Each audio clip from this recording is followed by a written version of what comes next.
By the time Feng woke up from his long and pleasant sleep, the weather had already changed back to sunny. He immediately asked Jongqing where the skeleton was. Realizing that the skeleton was actually gone, Jongqing told Feng that the skeleton was just inside the gym the last time he saw it. Feng turned pale as he recalled the instances where he had to pay and apologize for the destruction that the skeleton had caused. He could feel that the skeleton had gone out to cause trouble for him again. Simultaneously, in the busy streets of Jongqing City, women were everywhere, either just taking a stroll or looking and trying some beauty products. Moments later, the women felt embarrassed when a strange gust of wind suddenly blew up their skirts. The skeleton squinted as it ran swiftly between the confused and screaming women. As he quickly approached a woman, the hole where its eye was supposed to be released a golden light. The skeleton then removed its skull and positioned it below the woman's skirt. While it was staring at the woman, the skeleton felt that his eyes were being nourished. Seemingly afraid of the consequences, the skeleton's hand trembled as it moved it closer to the woman's buttocks. Someone suddenly came running towards the skeleton.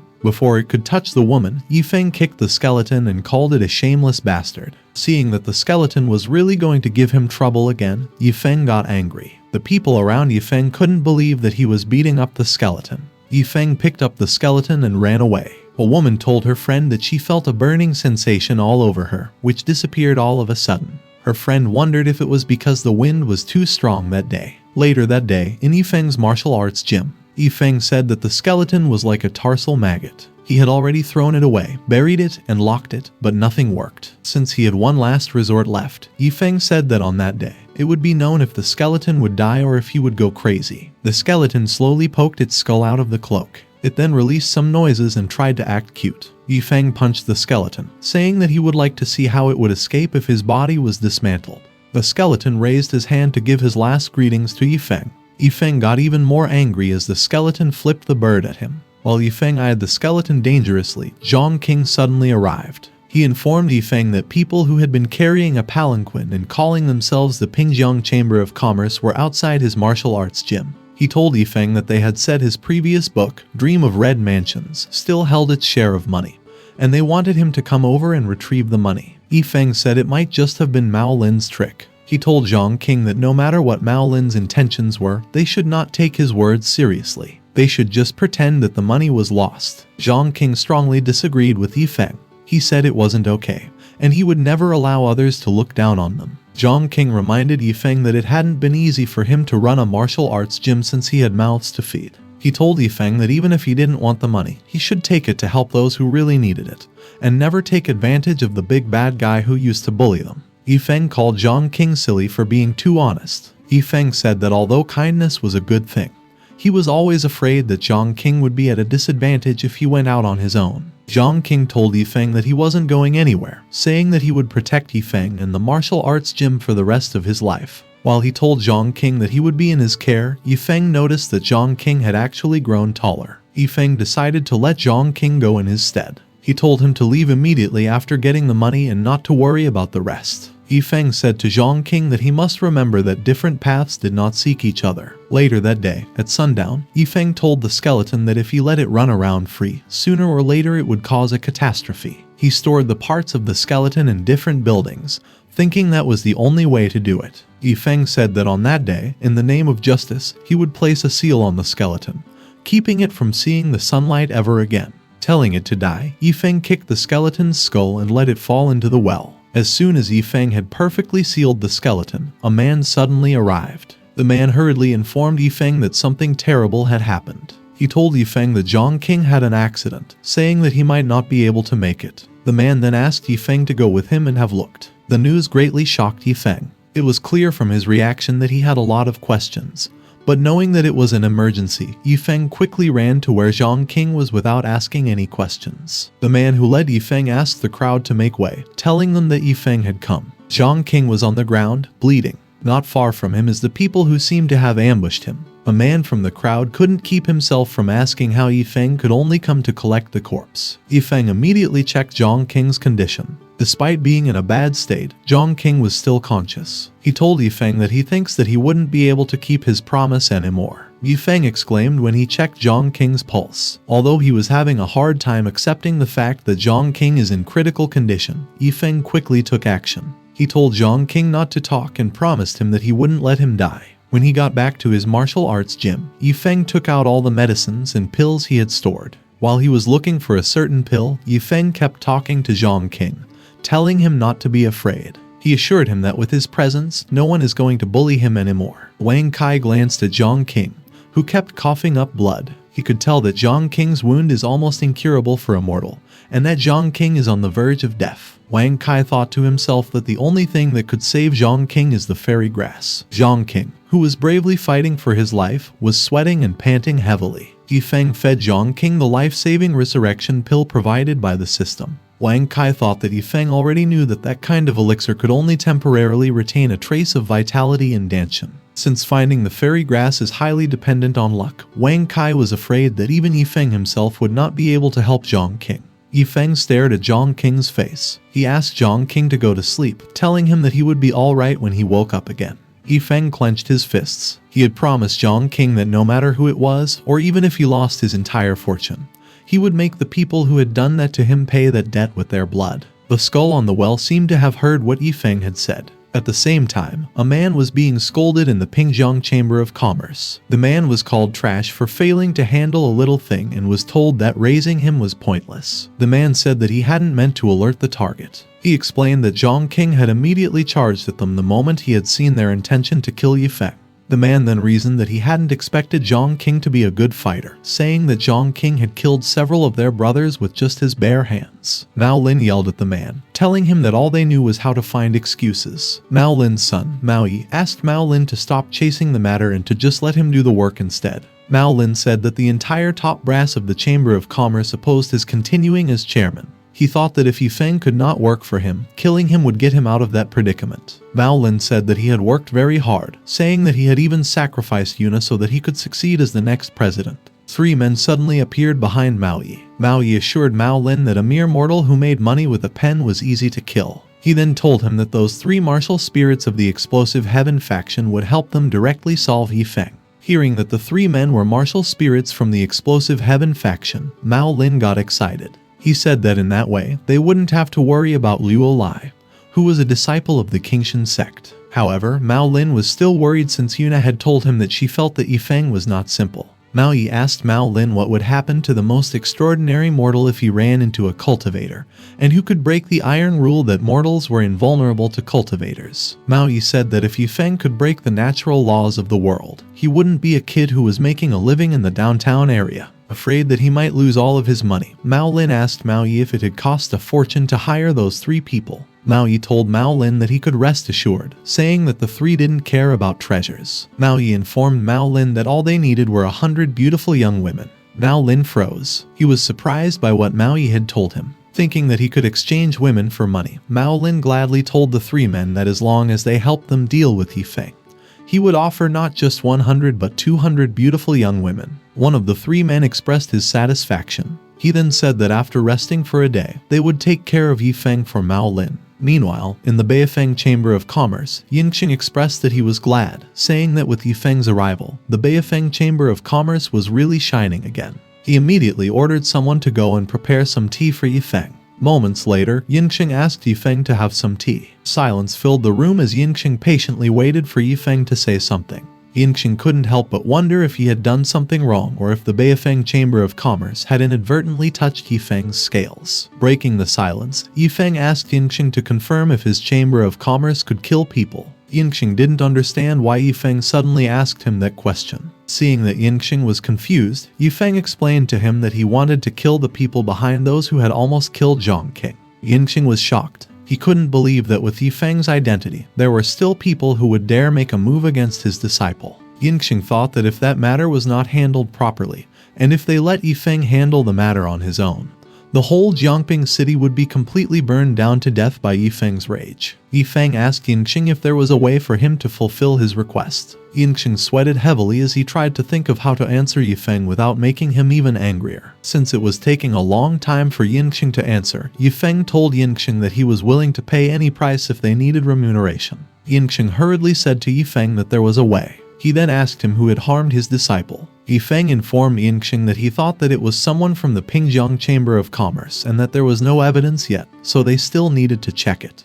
Feng pointed out to Jongqing that giving him the head of the person behind the scenes was his only condition for that transaction. Jongqing assured Feng that they would do their best. After their short talk, Feng immediately left the Beifeng Chamber of Commerce. Jongqing ordered his butler to prepare the horse, saying that they were going to the Qingshan sect. Jongqing rushed to the Qingshan sect and conveyed the matter of Feng to Lu Qingshan. A huge rock was blown up as Lu Qingshan released the anger that he felt. He was outraged, knowing that it would be impossible for Feng to not be angry when his beloved disciple almost lost his life. Lu Qingshan ordered one of his men to hurry back to the city and do whatever it took to find out the truth for Feng. He told the man that the Qingshan sect would take care of everything after his investigation. Lu Qingshan went to their sect's main hall and immediately called for all the key members to gather. When everyone had arrived, Lan Zu told everyone that Feng's heart was just like water. It was good if it was calm, but it would destroy everything in its path when angry. Lan Zu then said that although Feng possessed the strength to destroy their entire continent, he had chosen not to do so since he didn't want to hurt the innocent people of Jongqing. She wanted everyone to know that they shouldn't just let Feng swallow his anger and let others bully him. Luo Lai shared with everyone that her father had told her that Feng was already extremely angry about that matter. To let everyone understand how important it was for them to give Feng an account for that matter, Zhu Yun pointed out to them that despite Feng's kindness to their Qingshan sect, they had let his disciple almost get brutalized in their territory. She said the most obvious reminder was that Feng conveyed the matter to the Qingshan sect through the Beifeng Chamber of Commerce. Zhu Yun was also afraid that if Feng did it himself, none of them would be able to bear his anger. As if to show they agreed with what Zhu Yun had said, the Qingshan sect disciples started roaring. All of them strongly believed that it was a waste for them to be cultivators if they couldn't slay evil, and they understood that Feng's benevolent heart should not be let down by evil people. Feng had helped their sect in every dangerous situation, so they were eager to pay him back. Thinking how fierce Feng's temper was, if they couldn't get rid of his anger, they were afraid that there was no need for their Qingshan sect to exist. Lu Qingshan demanded that everyone should pass on his orders that none of those who had made a move against Jongqing should get away, no matter who they were. He instructed them to open the Great Mountain Protection, to notify the 12 elders and 18 guardians, and to send out the 36 heavenly deities and 72 earthly demons. Lu Qingshan then declared that all the disciples from the 108 halls under the sect would go down the mountain under the leadership of Zhu Yun. He said that he would make all those who had sinned against Feng regret coming into their world. That kind of lineup had never been seen before, even when the Qingshan sect faced a major clan war. In Jongqing City, the entire business of the Beifeng Chamber of Commerce suddenly ceased to function. The doors of all stores were closed, and countless intelligence personnel were dispatched. Outside Jongqing City, Lu Qingshan read the letter from the Beifeng Chamber of Commerce, which had been brought to him by a pigeon. Out of anger, his face turned red as he read aloud the words Pingjiang Chamber of Commerce. The people of the Qingshan sect then radiated intense killing intent. Moments later, in the Pingjiang Chamber of Commerce, a man reported to Mao Lin that something big had happened. Mao Lin scolded the man for disturbing him and the three martial spirits. The man informed Mao Lin that the spies had reported that the Beifeng Chamber of Commerce had closed its doors for Feng, and was ready to take action against their Pingjiang Chamber of Commerce. Since it could be taken as a declaration of war against their Chamber of Commerce, Mao Lin wanted to quickly take action. One of the three martial spirits suddenly said to Mao Lin that it was rude of him if he left them there, and ignored them even though they hadn't had enough wine yet. Mao Lin told the martial spirit that his son would remain to enjoy and drink with the three of them. He admitted that he was worried about the close relationship between the Beifeng Chamber of Commerce and the Qingshan sect. Although Lu Qingshan was somewhat powerful, the martial spirit didn't think he was capable enough, saying that Lu Qingshan had lowered himself to the status of a mortal slave. The martial spirit was confident that Lu Qingshan wouldn't be willing to offend three martial spirits for a mortal and a small chamber of commerce. Mao Lin gave in to the martial spirit's words and just pinned all of his hopes on the three. The martial spirit told Mao Lin that they should just eat and drink there, and wait for his competitor to come over, telling him that if his enemies came, the only thing they could do is regret and die. Mao Yi agreed, saying that they should just wait for Feng and the people from the Beifeng Chamber of Commerce, and that if they did really come, they would send them to their graves, making the Pingjiang Chamber of Commerce the master of the entire Jongqing city. Mao Lin ordered his people to play the music and keep the dance going. The people of the Pingjiang Chamber of Commerce and the three martial spirits continued to enjoy the night without knowing that there was an inevitable destruction coming their way. Moments later, winged beasts were seen flying towards the hall where the people of the Pingjiang Chamber of Commerce and the three martial spirits had gathered. While they were still on top of the winged beasts, with a serious look on their faces, the people of the Qingshan sect stared at the hall with the intent to kill. As if he was getting ready to kill anyone at any moment, Lu Qingshan took out Yifeng's kitchen knife. Inside the hall, a man hurriedly ran towards Mao Lin, informing him that Yifeng's people were already at their door. Seeing how worried the man was, the martial spirit couldn't keep himself from telling Mao Lin that his subordinate had been really timid. Mao Lin scolded the man for disturbing them once again. He told the man that if their enemy was at the door, he should just let them come, saying that with the 3 martial spirits with them, it's not a big deal. After letting Mao Lin know that their enemy had a lot of people, the man said that they couldn't afford to take it lightly. Irritated by how noisy the man was, one of the 3 martial spirits killed the man without warning. As if he had been offended, the martial spirit told Mao Lin that his people didn't seem to trust them very much. Mao Lin quickly explained that a mere housekeeper knew nothing. He said that the man was just ignorant of the fact that in the 3 martial spirits' eyes, no matter how many people came, they would all just die. The martial spirit said that they should just forget about it, saying that the mood for drinking was gone, so they would just have to enjoy it after getting rid of the flies. Mao Lin quickly agreed when the martial spirit told him that when they got back, he needed to call more beautiful women to compensate for ruining their mood. Mao Lin and Mao Yu were both thinking that that battle would not just solve the crisis of their Chamber of Commerce, but would also most likely solve the source of their problem, thinking that they would be able to eliminate the Beifeng Chamber of Commerce directly. The 3 martial spirits excitedly went out of the hall. They wanted to take a look at which blind people dared to provoke them. The 3 martial spirits excitedly went out of the hall. They were interested in seeing which ones lacked eyes but had the courage to provoke them. The 3 martial spirits stared at the people of the Qingshan sect, eyes wide and mouths agape.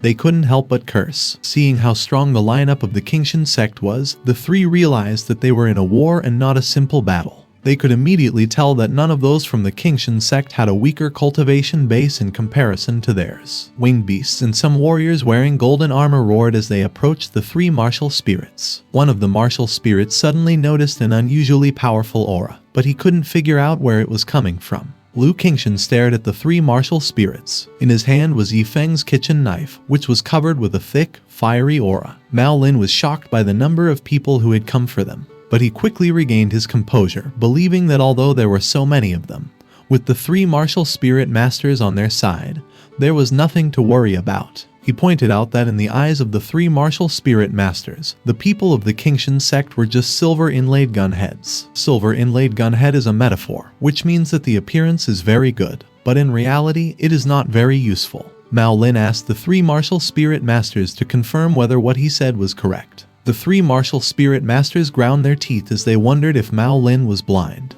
They badly wanted to ask him if he couldn't see the other side's lineup.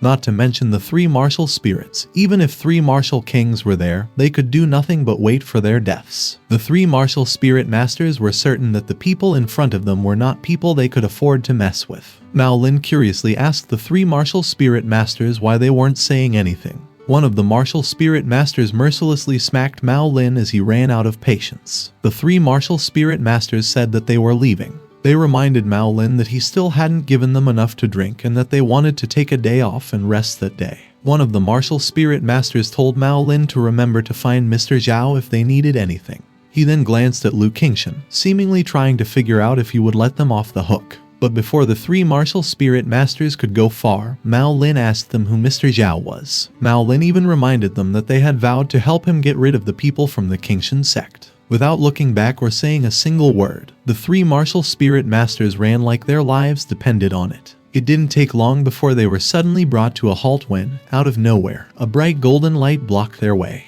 The 3 martial spirit masters stared at the deep and thick blade mark below them with a surprised look on their faces. Lu Qingshan told the 3 that he felt like they seemed to be involved in that matter. The 3 martial spirit masters couldn't keep themselves from cursing Mao Lin for screwing them up big time. After admitting that they really did get involved, one of the martial spirit masters asked Lu Qingshan what he would do about it. He then informed Lu Qingshan that the 3 of them were the elders of the Nansha Explosive Heaven sect, and that when their Explosive Heaven sect was at its peak, the Qingshan sect was not even close to their level. The martial spirit master claimed that even if their Explosive Heaven sect had become not as good as the Qingshan sect, a thin camel was still bigger than a horse. He told Lu Qingshan that if they really touched them, they wouldn't get away either. Lu Qingshan agreed with what the martial spirit master said, saying that it might trigger a sect war. Lu Qingshan ordered the 18 guardians to stay and guard the area. He then said that the rest should set out quickly under the command of Zhu Yun. He ordered them to go and kill the Nansha explosive heaven sect for him within a day. The 3 martial spirit masters were utterly shocked. One of the 3 asked Lu Qingshan if he dared to destroy the explosive heaven sect just for the sake of a mere mortal.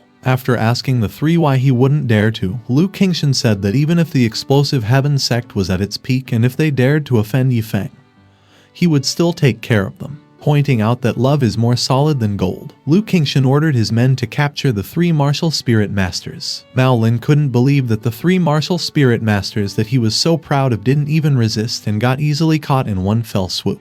Lu Qingshan glanced at Mao Lin and Mao Yi. The pressure of Lu Qingshan's gaze alone made the 2 fall to their knees. Lu Qingshan walked imposingly towards Mao Lin and Mao Yi as he asked them if they had been the ones who had sent people to hurt Jongqing. Mao Yi was surprised, claiming that it had not been him and that he had not been involved in all of it. Mao Yi told Lu Qingshan that it had all been his father's doing. Mao Lin couldn't help but cry. He had never thought that his dearest son would forsake him. Mao Lin coughed up blood as he reminded Mao Yi that he was his father. Knowing that the man in front of him was Lu Qingshan, Mao Lin knew that he was doomed that day. He asked Lu Qingshan what it had been about Feng that had made him come out personally, even to the extent of calling the whole sect to come out. Mao Lin had been desperate to know who Feng was. Lu Qingshan expressed his contempt. He informed Mao Lin that without Feng, the Qingshan sect could have perished. He told him that Feng had concealed his cultivation and had come to their small city to live peacefully and learn about life. Pointing out to him that he had almost brutalized the disciple of such a person, Lu Qingshan said to Mao Lin that on that day,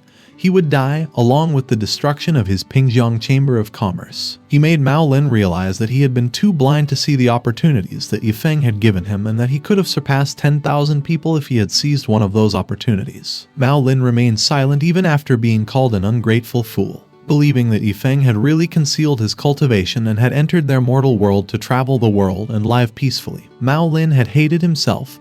He had regretted it too much. He had even had a head start early on. He had also had the opportunity to cooperate with Feng and establish a good relationship with him without any effort. But he had just buried it all single-handedly. Telling them that it was their turn, Lu Qingshan nonchalantly slashed Feng's kitchen knife, sending a light blade towards the 3 martial spirit masters. The 3 martial spirit masters had quickly used their escape technique. They had laughed at Lu Qingshan, telling him that he did not have the ability to kill them and that their explosive heaven sect was not as simple as it looked. Saying that they would be waiting for him, the 3 had challenged Lu Qingshan to come to their explosive heaven sect to find them. Lan Zhu had shared with Lu Qingshan that the evil skills that the 3 martial spirit masters practiced did not look like the techniques of the explosive heaven sect. Lu Qingshan told Lan Zhu that he thought those 3 people were just involved with Mao Lin, but had nothing to do with the explosive heaven sect. He speculated that the 3's intention should have been to lure him into waging war against the explosive heaven sect. He wondered if there was something in there that even he couldn't deal with, and Lu Qingshan got worried about Zhu Yun and others who should have already arrived there. Lu Qingshan told Lan Zhu and Liu Olai that they were responsible for personally detaining Mao Lin and Mao Yi and handing them over to Feng. He then ordered them to send a word to Yingxing to seal off the Pingjiang Chamber of Commerce and not let anyone walk out of there. After taking care of the matter in the Pingjiang Chamber of Commerce, along with the 18 guardians, Lu Qingshan immediately headed towards the explosive heaven sect. Later that night, in Feng's martial arts gym. Without saying a word, Lan Zhu entered the martial arts gym. While she was looking around, she couldn't help but notice how silent the martial arts gym was. It didn't look like the martial arts gym in her memory. Simultaneously, inside the house, Feng was checking Jongqing's condition. Feng was certain that Jongqing was out of the life-threatening condition, but he was still worried since Jongqing remained unconscious. At the entrance of the house, Lan Zhu reported to Feng that the Qingshan sect and Beifeng Chamber of Commerce had fulfilled their mission. After saying that it had been found that the Mao family head and his son were behind Jongqing's injury, Lan Zhu asked Feng to give them further instructions. Lan Zhu exclaimed as Feng calmly opened the doors of his house. As he called Feng, Mao Lin kneeled and admitted that he was responsible for everything. He then said that Feng's heart is vast and that his son is innocent and is not worthy of Feng's anger. Mao Lin told Feng that he was willing to bear his anger alone. Lan Zhu and Liu Olai were startled when Feng slowly raised his hand. Lan Zhu wondered if Feng wanted to do it himself and if he was willing to sacrifice his hidden chess game that had been planned all along for the sake of his disciple. Mao Lin begged Feng to let his death alone atone for the sins he had committed. Mao Yi told Feng that everything had been all his father's doing, stating that it had nothing to do with him and that he didn't know anything. He then revealed that Mao Lin had been afraid that the benefits Feng had brought to the Beifeng Chamber of Commerce would threaten his position as president of the chamber, so he had sent the assassins. Liu Lai scolded Mao Yi for his insolence, but when Feng raised his hand, everyone stopped talking and just waited for Feng to speak first. While he had been staring at him intently, Feng called for Mao Lin's attention. He told Mao Lin that his worthless life and blood, which was as dirty as sludge, was not enough to atone for the sin of hurting Jongqing, whose heart was pure and innocent. Feng then said that he had no other choice but to follow the other way and give it back to Mao Lin. Mao Lin quickly blocked Feng. He tried to convince Feng that none of it was his son's fault, but Feng just told him that his gratitude and resentment toward him also had nothing to do with Jongqing. After asking him if he had just been going to watch him die, Mao Yi reminded Mao Lin that he had said that there was nothing in the world that he couldn't do for him and that he had always told him that he wanted him to be the best son in the world. Mao Yi accused Mao Lin of wanting to use him as a sacrifice for the wrong things that he had done. As he had been begging not to be killed, Mao Yi told Feng that injustice had its head and debt had its owner. He then justified himself, saying that even if he had been wrong, it had been his father's teaching. While he had been telling Feng to accept his death as an apology, Mao Lin ran headfirst towards a tree. Yuna suddenly arrived. She asked Mao Lin not to kill himself. Mao Lin and Liu Lai stared at Yuna, whom they hadn't expected to come at all. Yuna begged Feng to spare Mao Lin and Mao Yi's lives, saying that she was willing to pay any price. Mao Lin asked Feng to show mercy for the sake of Yuna. He then apologized to Yuna for leaving Mao Yi in her care. After saying that he would pay for all of his sins with his life, Mao Lin smashed his head into the tree. Feng stared at Mao Lin's body with a sad look on his face. Shocked by what Mao Lin had done, Yuna turned pale. On the other hand, as if he and Mao Lin were not related by blood, Mao Yi congratulated Feng for the death of the culprit. He then asked Feng if he would let him go. Feng told Mao Lin that he had already said that what he wanted was the head of the person behind the curtain. Recalling how miserable Jongqing looked when he arrived at the alley where the incident had happened, Feng said to Mao Lin that his life was too cheap to calculate that account. While he was decapitating Mao Lin, as if he were trying to justify himself, Feng thought of asking Mao Lin if he would have spared him if it had been him who fell into his hands on that day. Feng stared at Mao Lin's decapitated body. He then closed his eyes, disgusted by his feelings. Thinking that Yuna was holding a grudge, Feng told her that she was welcome to take revenge. Yuna informed Feng that it was true that her brother had nothing to do with Jongqing's injury, and that with Mao Lin's death, the Pingjiang Chamber of Commerce was no longer associated with their family. She then said that since the debt had been settled, she wouldn't bother Feng again. Mao Yi, who had gone crazy, asked Yuna who would buy him candy if they wouldn't take their father with them. At that point, the Pingjiang Chamber of Commerce was completely destroyed. Having done with his revenge, Feng's remaining goal was to wake up Jongqing. At the same time, Lu Qingshan and the 18 Guardians arrived at the Explosive Heaven sect. They had stopped moving forward when Lu Qingshan noticed an array. They moved closer to examine the array and were shocked to discover Zhu Yun and her team inside it. Zhu Yun told Lu Qingshan to leave, informing him that the Explosive Heaven sect was not as simple as it appeared. A man suddenly materialized. He expressed his contempt, stating that a small Qingshan sect actually dared to attack his Explosive Heaven sect. Lu Qingshan sweated heavily as he felt pressure emanating from the man. Lu Qingshan and the 18 Guardians realized that the man was a martial emperor. They were terrified by the true depth of the Explosive Heaven sect. Recognizing that they couldn't engage in a fight, Lu Qingshan respectfully asked the man for his name. The man simply introduced himself as Yibei. Lu Qingshan's eyes widened. He wondered if the man in front of him was the same Yibei who had emerged from nowhere in Nanxia 10 years ago, a cultivation genius who had attained the realm of Martial King at the age of 20. Lu Qingshan recalled that when Yibei was at his peak, he had suddenly disappeared, much like a legend that had appeared in the country. He hadn't expected that Yibei had been concealing himself within the Explosive Heaven sect. Given that Yibei had advanced from the realm of Martial King to the realm of Martial Emperor within the short span of 10 years, Lu Qingshan couldn't help but speculate who else in the entirety of Nanxia could rival Yibei in another 10 or 20 years. Yibei informed Lu Qingshan that since he seemed to recognize him, he should meet his demise gracefully by Yibei's hands. Lu Qingshan was caught off guard by Yibei's sudden attack.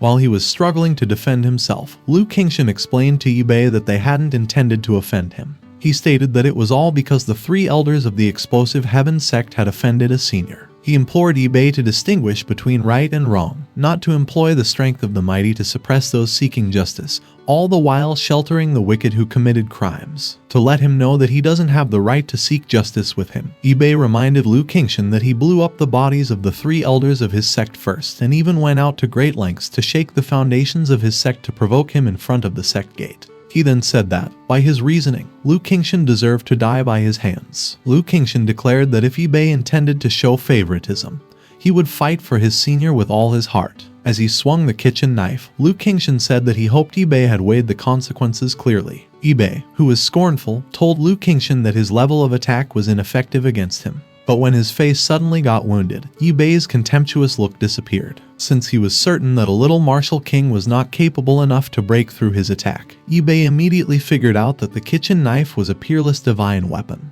After telling Lu Qingshan that that kind of peerless divine weapon was not for a punk like him to use, Yi claimed that he was the only one who deserved to have it. While he was in his ghostly form, Yi swiftly moved towards Lu Qingshan. Even though he had the divine weapon, Lu Qingshan's realm was still that of a martial king, a realm that was just one level away from that of a martial emperor. After some time, Lu Qingshan coughed up blood as he got knocked away by one of Yi punches. Losing all of his strength, Yifeng's kitchen knife inevitably slipped from Lu Qingshan's hand. Lu Qingshan passed through the array and crashed near Zhu Yun. With no one else to pester him, Yi leisurely grabbed Yifeng's kitchen knife. He then declared that at that moment, the kitchen knife was his. Lu Qingshan informed Yi that the knife was a gift from his senior. He warned him that if he snatched it without permission and caused the wrath of the senior, his explosive heaven sect would cease to exist. Seemingly cautious, Yi checked if there really was such a person. By looking at Lu Qingshan's memories, Yi was able to ascertain Yifeng's existence. Seeing that Yifeng just looked like a mortal, Yi started to believe that he wasn't that strong. He then wondered what effect the knife would have on Yifeng. Thinking that Yifeng had other valuable items on him, Yi decided to go out and borrow Yifeng's divine weapon to help his explosive heaven sect rise again. He left the people of the Qingshan sect imprisoned, calling them a bunch of losers and telling them they were on their own. After some time, when the sun was starting to rise, Yi arrived at Yifeng's martial arts gym. Through the things that he saw in Lu Qingshan's memories, Yi's eyes narrowed as he revealed his hostility while observing the martial arts gym. While Yi was still at the entrance, inside the well, the skull that Yifeng had sealed started releasing some noise. The lid of the well opened ever so slightly. Then ripples of electricity escaped from it and spread out throughout the whole martial arts gym. A wide array formation was formed, encapsulating the whole martial arts gym. The array formation that the skeleton had created seemed to have neutralized the paintings and other defense mechanisms of the martial arts gym. Yi scolded Lu Qingshan for not remembering things clearly. Since he felt nothing when he stared at the signboard, he deemed it fake. And because there were no auras or martial intent fluctuations emanating from the painting, Yi believed that they were just a few pieces of waste paper. He said that apart from the fact that the heaven-shattering stone was placed in an interesting way, there was nothing to see in the martial arts gym.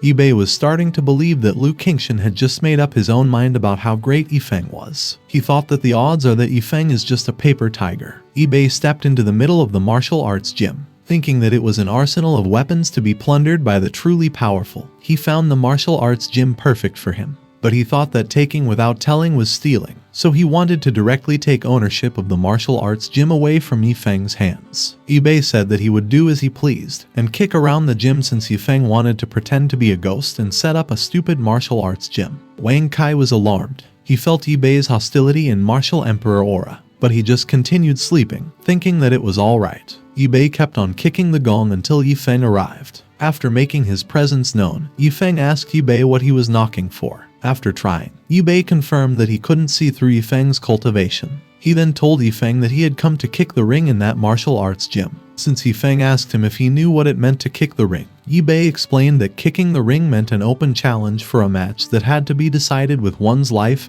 and death, and the loser changed ownership of the martial arts gym. Yifeng stared at Yi.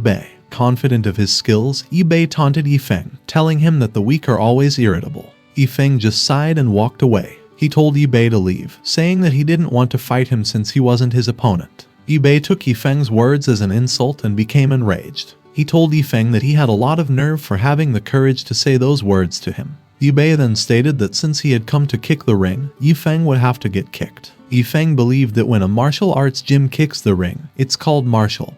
Hence he thought that it was just a mortal fight. thinking that the only people who would come idly to the martial arts gym were mortals. Feng, who had techniques that were on par with gods despite being a mortal, accepted Bei's challenge. He was confident that in a mortal fight, he was invincible. Bei had been a genius since he was born. At the age of 30, he stepped into the realm of the martial emperor. He was the pride of his generation. And throughout the entire continent, there were only a handful of talents that were on par with Bei. Being looked down upon by a mere mortal, Bei couldn't keep his calm. He accused Feng of pretending to be high and mighty by not putting down the vegetable basket. Bei swiftly dashed towards Feng. He wasn't planning on holding back. He wanted to kill Feng in one strike to show him what true terror was. Feng was startled when he saw Bei make his move. His eyes widened as he stared at Bei's palm, which was getting closer and closer to him. But he was able to simply dodge Bei's attack. After saying that Bei's move was quite fancy, Feng told Bei that he should know that in martial arts, there were only 3 rules. As he swung his arm, Feng said to Bei that he must be quick, clever, and ruthless. Without the slightest bit of resistance, Bei got slapped away by Feng, telling him that all of his fancy moves were way too weak and full of loopholes. Feng asked Bei who he was trying to show off to. When the dust had settled, Bei was still lying on the ground. He couldn't understand how it had been possible for him to be defeated just like that. He had never been humiliated like that, so he was even more determined to take Feng's life. Bei's eyes turned white, and a bright light emanated from his forehead as he activated his deadly move, Shadow Domain. Bei felt more confident as his aura increased dramatically. He told Feng that he must die that day. But the momentum that he had been building up instantly vanished when he got hit by the vegetable basket that Feng was holding. Bei was confused. He couldn't believe that the energy that he had a hard time gathering disappeared just like that. Feng's face darkened when he noticed the unpleasant look in Bei's eyes. He asked Bei who he was staring at and who had given him the courage to challenge him. Feng pointed out to Bei that he was weak and that with his crappy strength, he wouldn't be able to beat Uncle Wang, his neighbor who sold cattle. Seeing that Bei was struggling to say his words, Feng told him to just spit them out and say whatever he wanted. Bei felt so frustrated that he ground his teeth. He took out his heavenly soul bead and ordered it to kill Feng. He told Feng that the price of forcing him to use his absolute killer move was his life. While he was saying that Bei was a real pain in the ass, Feng raised his leg and stepped on the bead, breaking it into pieces. He told Bei that he must have been out of his mind for trying to kill someone with such a broken bead. The heavenly soul bead is an imperial-grade treasure of the explosive heaven sect. It hardly appeared in their world and had the ability to seize souls, so Bei had a hard time accepting that it was just a broken bead to Feng. Feng made it clear to Bei that he had no chance of winning. Bei finally believed that Feng was a truly peerless expert. Having realized that Feng was someone who must not be provoked, Bei decided to run away. Without even looking at him, Feng nonchalantly kicked Bei. He then said that he believed that everyone should be kind to others in the world but not to their enemies. Feng thought that kindness to the enemy was cruelty to oneself. Even though Feng saw Bei as weak, he couldn't let him go since the challenge was a life and death battle. He really didn't dare to kill even a chicken before, but at that time, he was forced to kill people.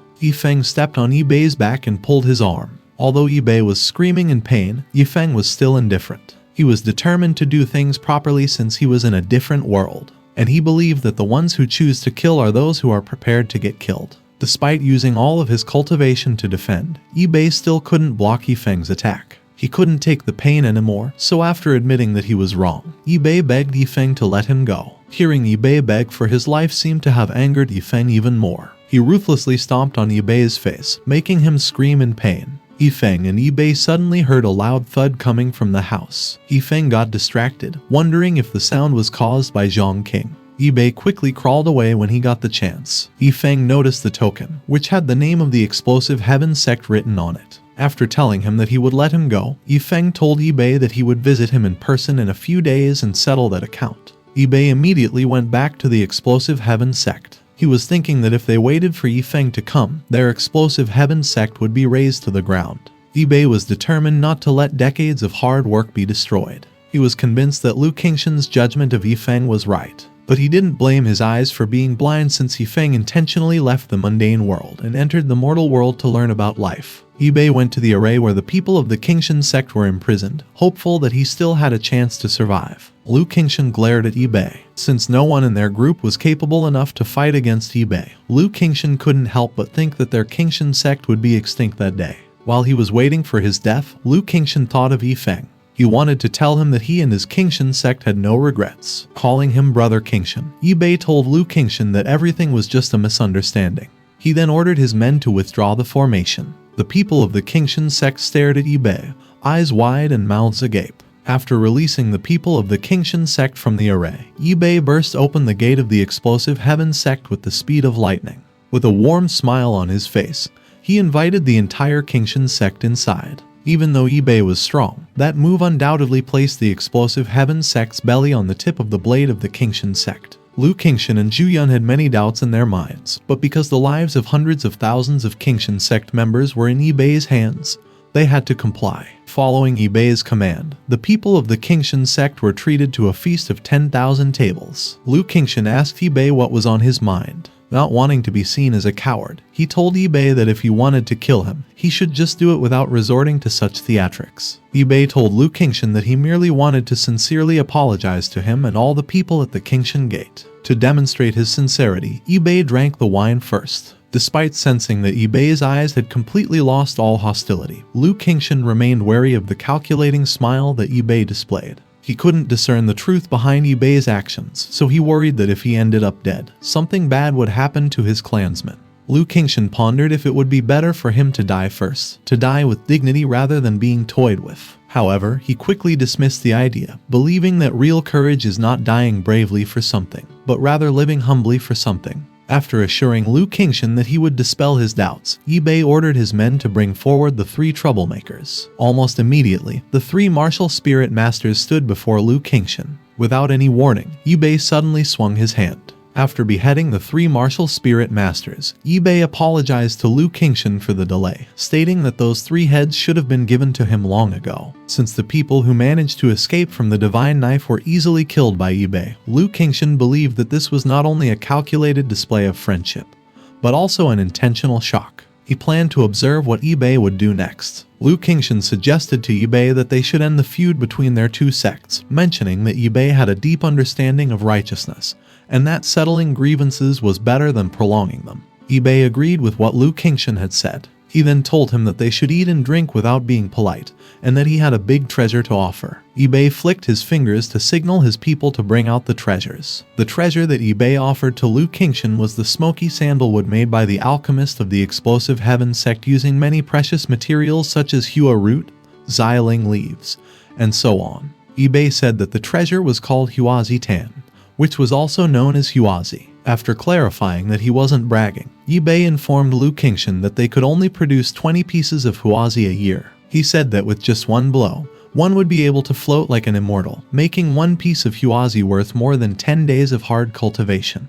Bei asked Lu Qingshan to accept his gift. Lu Qingshan lit the huazi and tried using it. As he blew on the huazi, not just his cultivation but also his pleasure and honor increased. Since Bei could take out such treasures easily, Lu Qingshan could tell that the foundation of the explosive heaven sect was very deep. Remembering how arrogant Bei had been when he first saw him, Lu Qingshan couldn't help but wonder what it was about him. The Qingshan sect, that was worthy of Bei. After pointing out that he hadn't put the words clearly, Lu Qingshan asked Bei how he could afford such a thing. Bei told Lu Qingshan that if he said it like that, it must mean that the things he was giving couldn't get into his eyes. The two stopped talking and just glanced at each other. After some time, the two sighed and laughed wildly. Since Bei didn't want to open his mouth and didn't want them to return to the Qingshan sect, Lu Qingshan decided to just follow Bei's will first, thinking that he would sooner or later reveal his foxtail. Simultaneously, Bei was thinking that if his thoughts could be easily read by the likes of Lu Qingshan,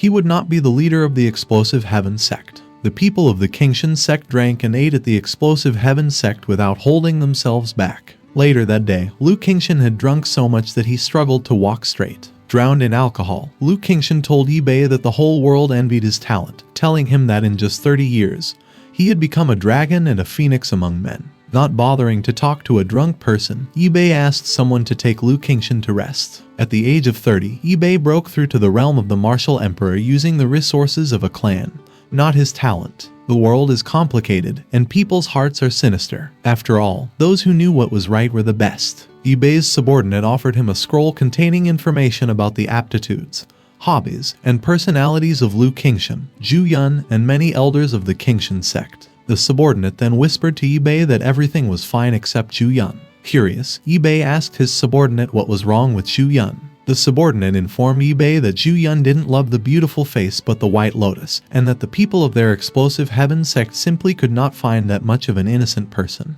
Yi-Bei smiled and said they didn't have to hurry. He believed that the word innocent was written on his brother's face. Yi-Bei told his subordinate that there's a saying that as long as the villain looks good, the three views would follow the five senses. The subordinate asked Yi-Bei why they treated the small Qingshan sect so solemnly. Yi-Bei informed his subordinate that it was necessary for them to treat the Qingshan sect like that, telling him that the Qingshan sect was their explosive heaven sect's life-saving straw. At night, inside his room, Lu Qingshan was bothered because even the knife had been returned. The path of martial arts cultivation had always been deceitful, and the divine weapons were rare, so Lu Qingshan thought that it was only logical that Yi-Bei had taken the knife by force. But since the knife was returned, Lu Qingshan started to think that there must be someone stronger than Yi-Bei who was preventing him from keeping the knife. He took his time pondering why Yi-Bei would seize the knife and then return it. Lu Qingshan exclaimed when he suddenly recalled that when he got imprisoned, Yi-Bei had left to go somewhere. Realizing that Yi-Bei could have gone to meet Feng at the time, Lu Qingshan found the reason why Yi-Bei's breath was off. He figured out that Yi-Bei was trying his best to conceal his injury so they wouldn't know about it. Lu Qingshan was convinced that Yi-Bei must have run back after looking for Feng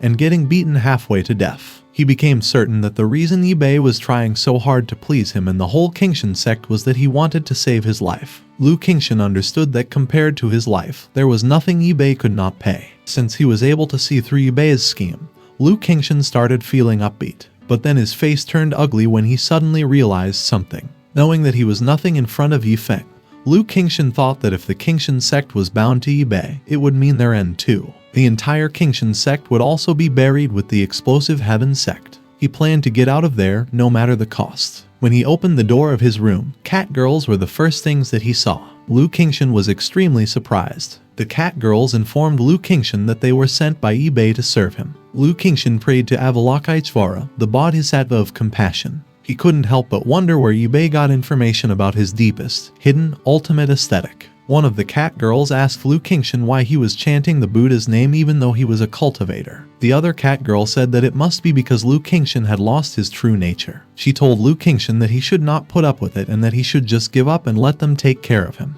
Lu Qingshan ground his teeth as he tried his best not to fall into Yi-Bei's schemes. He jumped with all his strength so he could stay away from the two cat girls. Since he was already the age of his grandfather, Lu Qingshan couldn't keep himself from cursing at Yi-Bei for being rude. Lu Qingshan cried in pain as he fell into a cold pool of water. Knowing that Lu Qingshan had already seen through Yi-Bei's purpose, the subordinate asked Yi-Bei what they should do. Yi-Bei told his subordinate that the law was not to be blamed, saying that Lu Qingshan could do well on his own but could only keep his own hands to himself. He then said that although Lu Qingshan had the ability to control the people in his sect under his command, he wouldn't be able to do it at that time. The subordinate got curious if the person Yi-Bei mentioned was really that terrifying.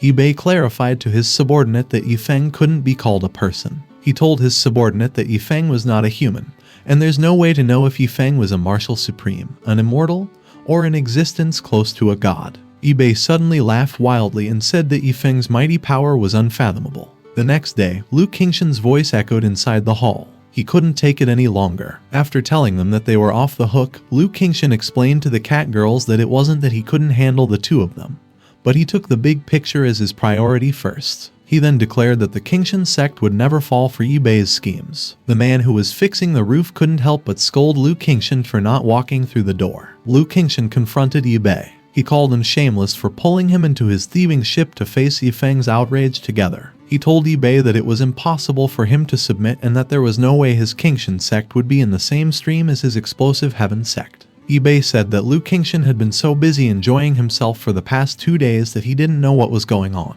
After saying that the present is different from the past, Yi-Bei informed Lu Qingshan that they were already in laws. He made Lu Qingshan understand that even if he didn't give in, someone in his sect surely would. Lu Qingshan couldn't believe that the whole Qingshan sect had fallen under the sugar-coated shell of Yi-Bei. He wondered if he was the only one left trying to hold on to his innocence. Noticing the two people behind the trees, Yi-Bei informed Lu Qingshan that the two were his brother and sister-in-law. He then told him that sometimes he couldn't just stop fate from happening, saying that Zhu Yun, who had been in their sect for the past few days, had a fateful encounter with his 18-year-old brother, which soon caused the spark of love to flare up between them. Feeling that Lu Qingshan was glaring at him, Yibei's brother asked Zhu if Lu Qingshan didn't like him. Zhu asked Lu Qingshan why he would not be happy for her to find her true love. She shared with him that it wasn't just her, but many of the disciples and elders of the Qingshan sect had also found their fated ones in the explosive heaven sect. Zhu then said that from that moment onwards, their two clans would be bonded together by marriage and would share the burden in case of trouble.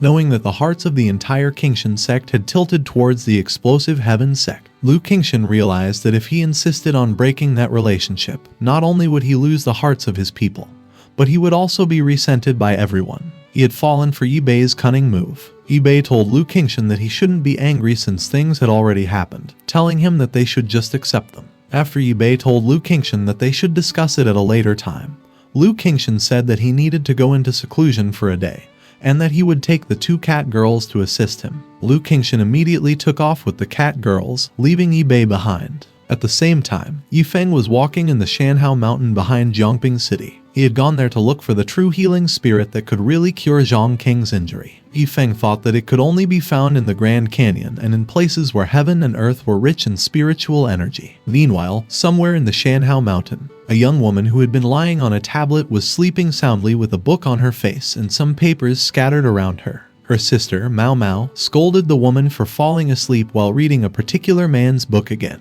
She told the woman that she might really be sick. Out of nowhere, the woman recited a line, saying that if one gave her a chance to start over, she would say, "I love you." And if there was a deadline for that love, she hoped it was 10,000 years. The woman, Bai Pio Pio, wondered what kind of person could write such a sentence. Suddenly, someone came knocking at their door. No one had ever come to their place, so they had no idea who the person could be. Bai Pio Pio asked Mao Mao to go and take a look. While he was waiting for the door to open, Feng revealed his purpose, saying that he was going to the mountain to collect medicine. He asked the residents if he could stay there overnight. Mao Mao informed Bai Pio Pio that Feng was a young mortal who collected medicine, and that he wanted to stay overnight. Bai Pio Pio replied that it was dangerous enough for mortals to come to that to collect medicine, so she let him in.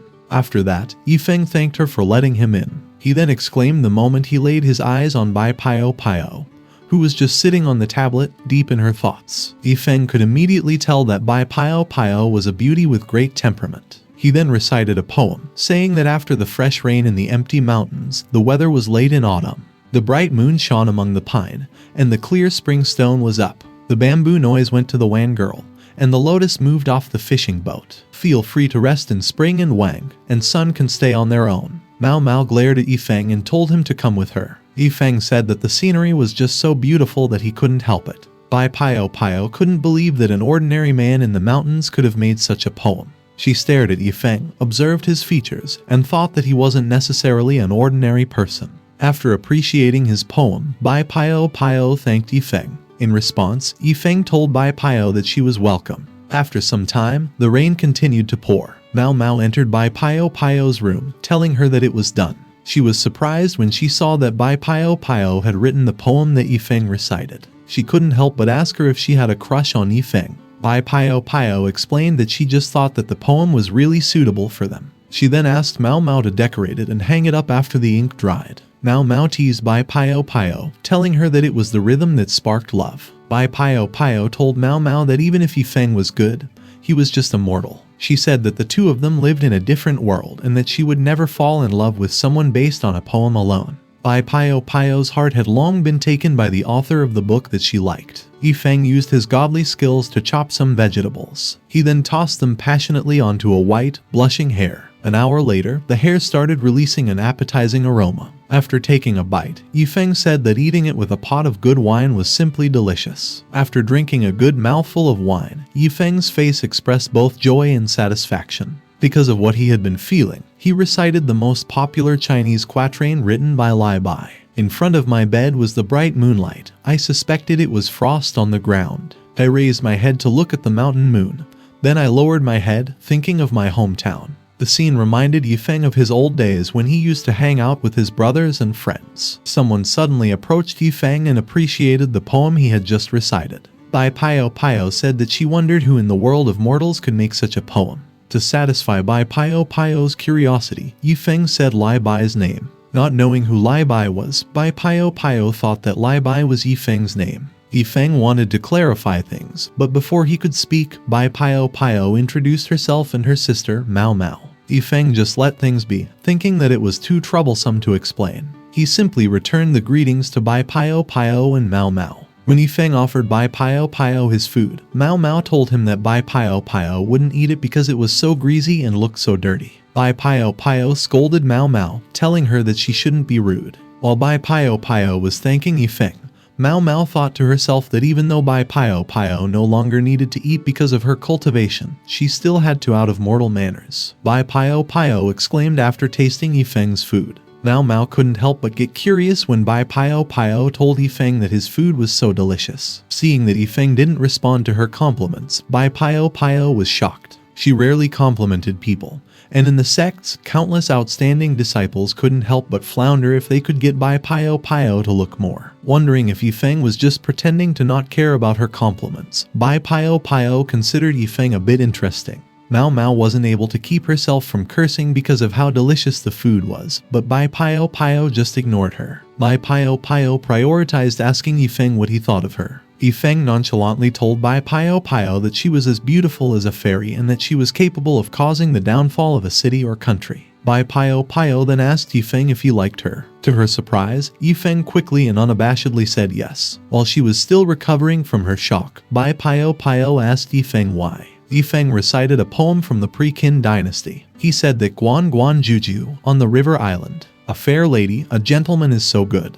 Understanding what the poem meant, Bai Pio told Yifeng that it was a good poem. But she pointed out to him that what she couldn't understand was why he wouldn't look at her more if he liked her. Bai Pio then said that Yifeng could just be telling a lie. Yifeng told Bai Pio that even though he liked the girl wasn't his yet, and that there's a saying that one shouldn't look if one's not polite. Bai Pio was left speechless by Yifeng's words. She told Yifeng that she had learned a lot from him and that, listening to the poem he had just recited, he shouldn't be from around that place. When he admitted that he really was not, Yifeng was asked by Bai Pio if he would like to tell her his story. But to Bai Pio's disappointment, Yifeng immediately said that he didn't want to. Yifeng simply couldn't tell Bai Pio his story, which went so far that it was in another world and another civilization. Except for the broken system, it was also the biggest secret in Yifeng's heart. Bai Pio apologized to Yifeng for being rude. She then told him to sit first, saying that she wouldn't bother him.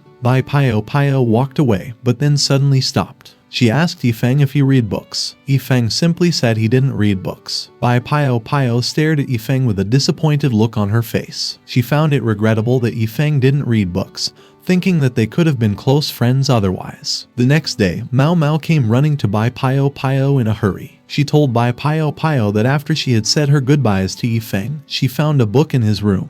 Bai Pio paused for a moment, feeling sad, as she knew Yifeng had left just like that.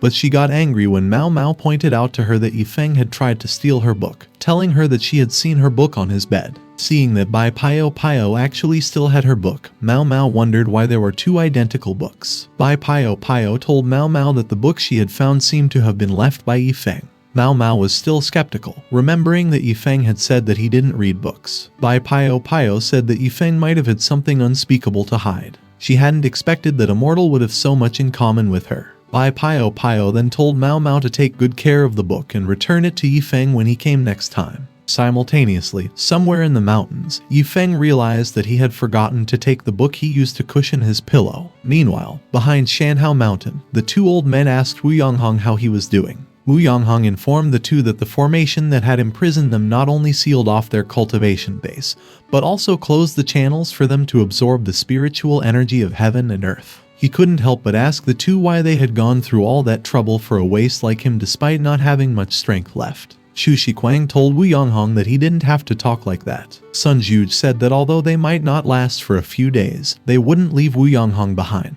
Wu Yonghong was touched by his friend's camaraderie. Sun Juge expressed that he was more worried about Yifeng than his death. Xu Shiquang noticed that someone was walking in their direction. After taking a closer look, the two old men rejoiced, realizing that it was Yifeng. Moments later, Yifeng also noticed the three old men. Since mortals can't see formations, Yifeng couldn't help but wonder what the old men were doing in the rain. He decided to go over and say hello. When Yifeng was about to step into the formation, the old men quickly warned him that there were formations, telling him not to approach them directly. Yifeng didn't hear the old men, so he just thought that they were saying hello, but he couldn't understand why they were so enthusiastic. As Yifeng stepped into the formation array, the three old men thought that it was over for him. They knew that it was not the only formation that Lai Mozai had arranged. Because of the terrain and ancient battlefields, there were also a large number of natural and ancient formations. Although they knew that Yifeng was strong, they still thought that he would encounter big trouble if he accidentally fell into the array. The old men silently watched Yifeng enter the array and approached them nonchalantly. When Yifeng got closer to where the old men were, he asked them what they were doing there. The old men admitted the fact that they had underestimated Yifeng. Seeing that Yifeng just ignored the formations, the old men started to believe that Yifeng's cultivation had surpassed their cognition. After informing him that they'd been stuck there for a long time, Wu Yonghong thanked Yifeng for coming. Since all he could see were the puddles, Yifeng thought that the old men were just being hypocritical for not being able to get out of the puddles that surrounded them. But since he had already come across them, he decided to just give them a hand. Thinking that he should at least get rid of the formations, Sun Juge told Yifeng that they were trapped in there and couldn't just get out. Becoming certain that the old men were really hypocritical to death, Yifeng asked them why he had to carry them out of a broken puddle. Chu Shiquang and Sun Juge were shocked. They were afraid that only someone like Yifeng could call those dangerous formation arrays a broken puddle. Sun Juge and Wu Yonghong were shocked after seeing that Chu Shiquang had been successfully pulled out without any obstacles or accidents. Chu Shiquang couldn't believe that not only could Yifeng ignore the formation,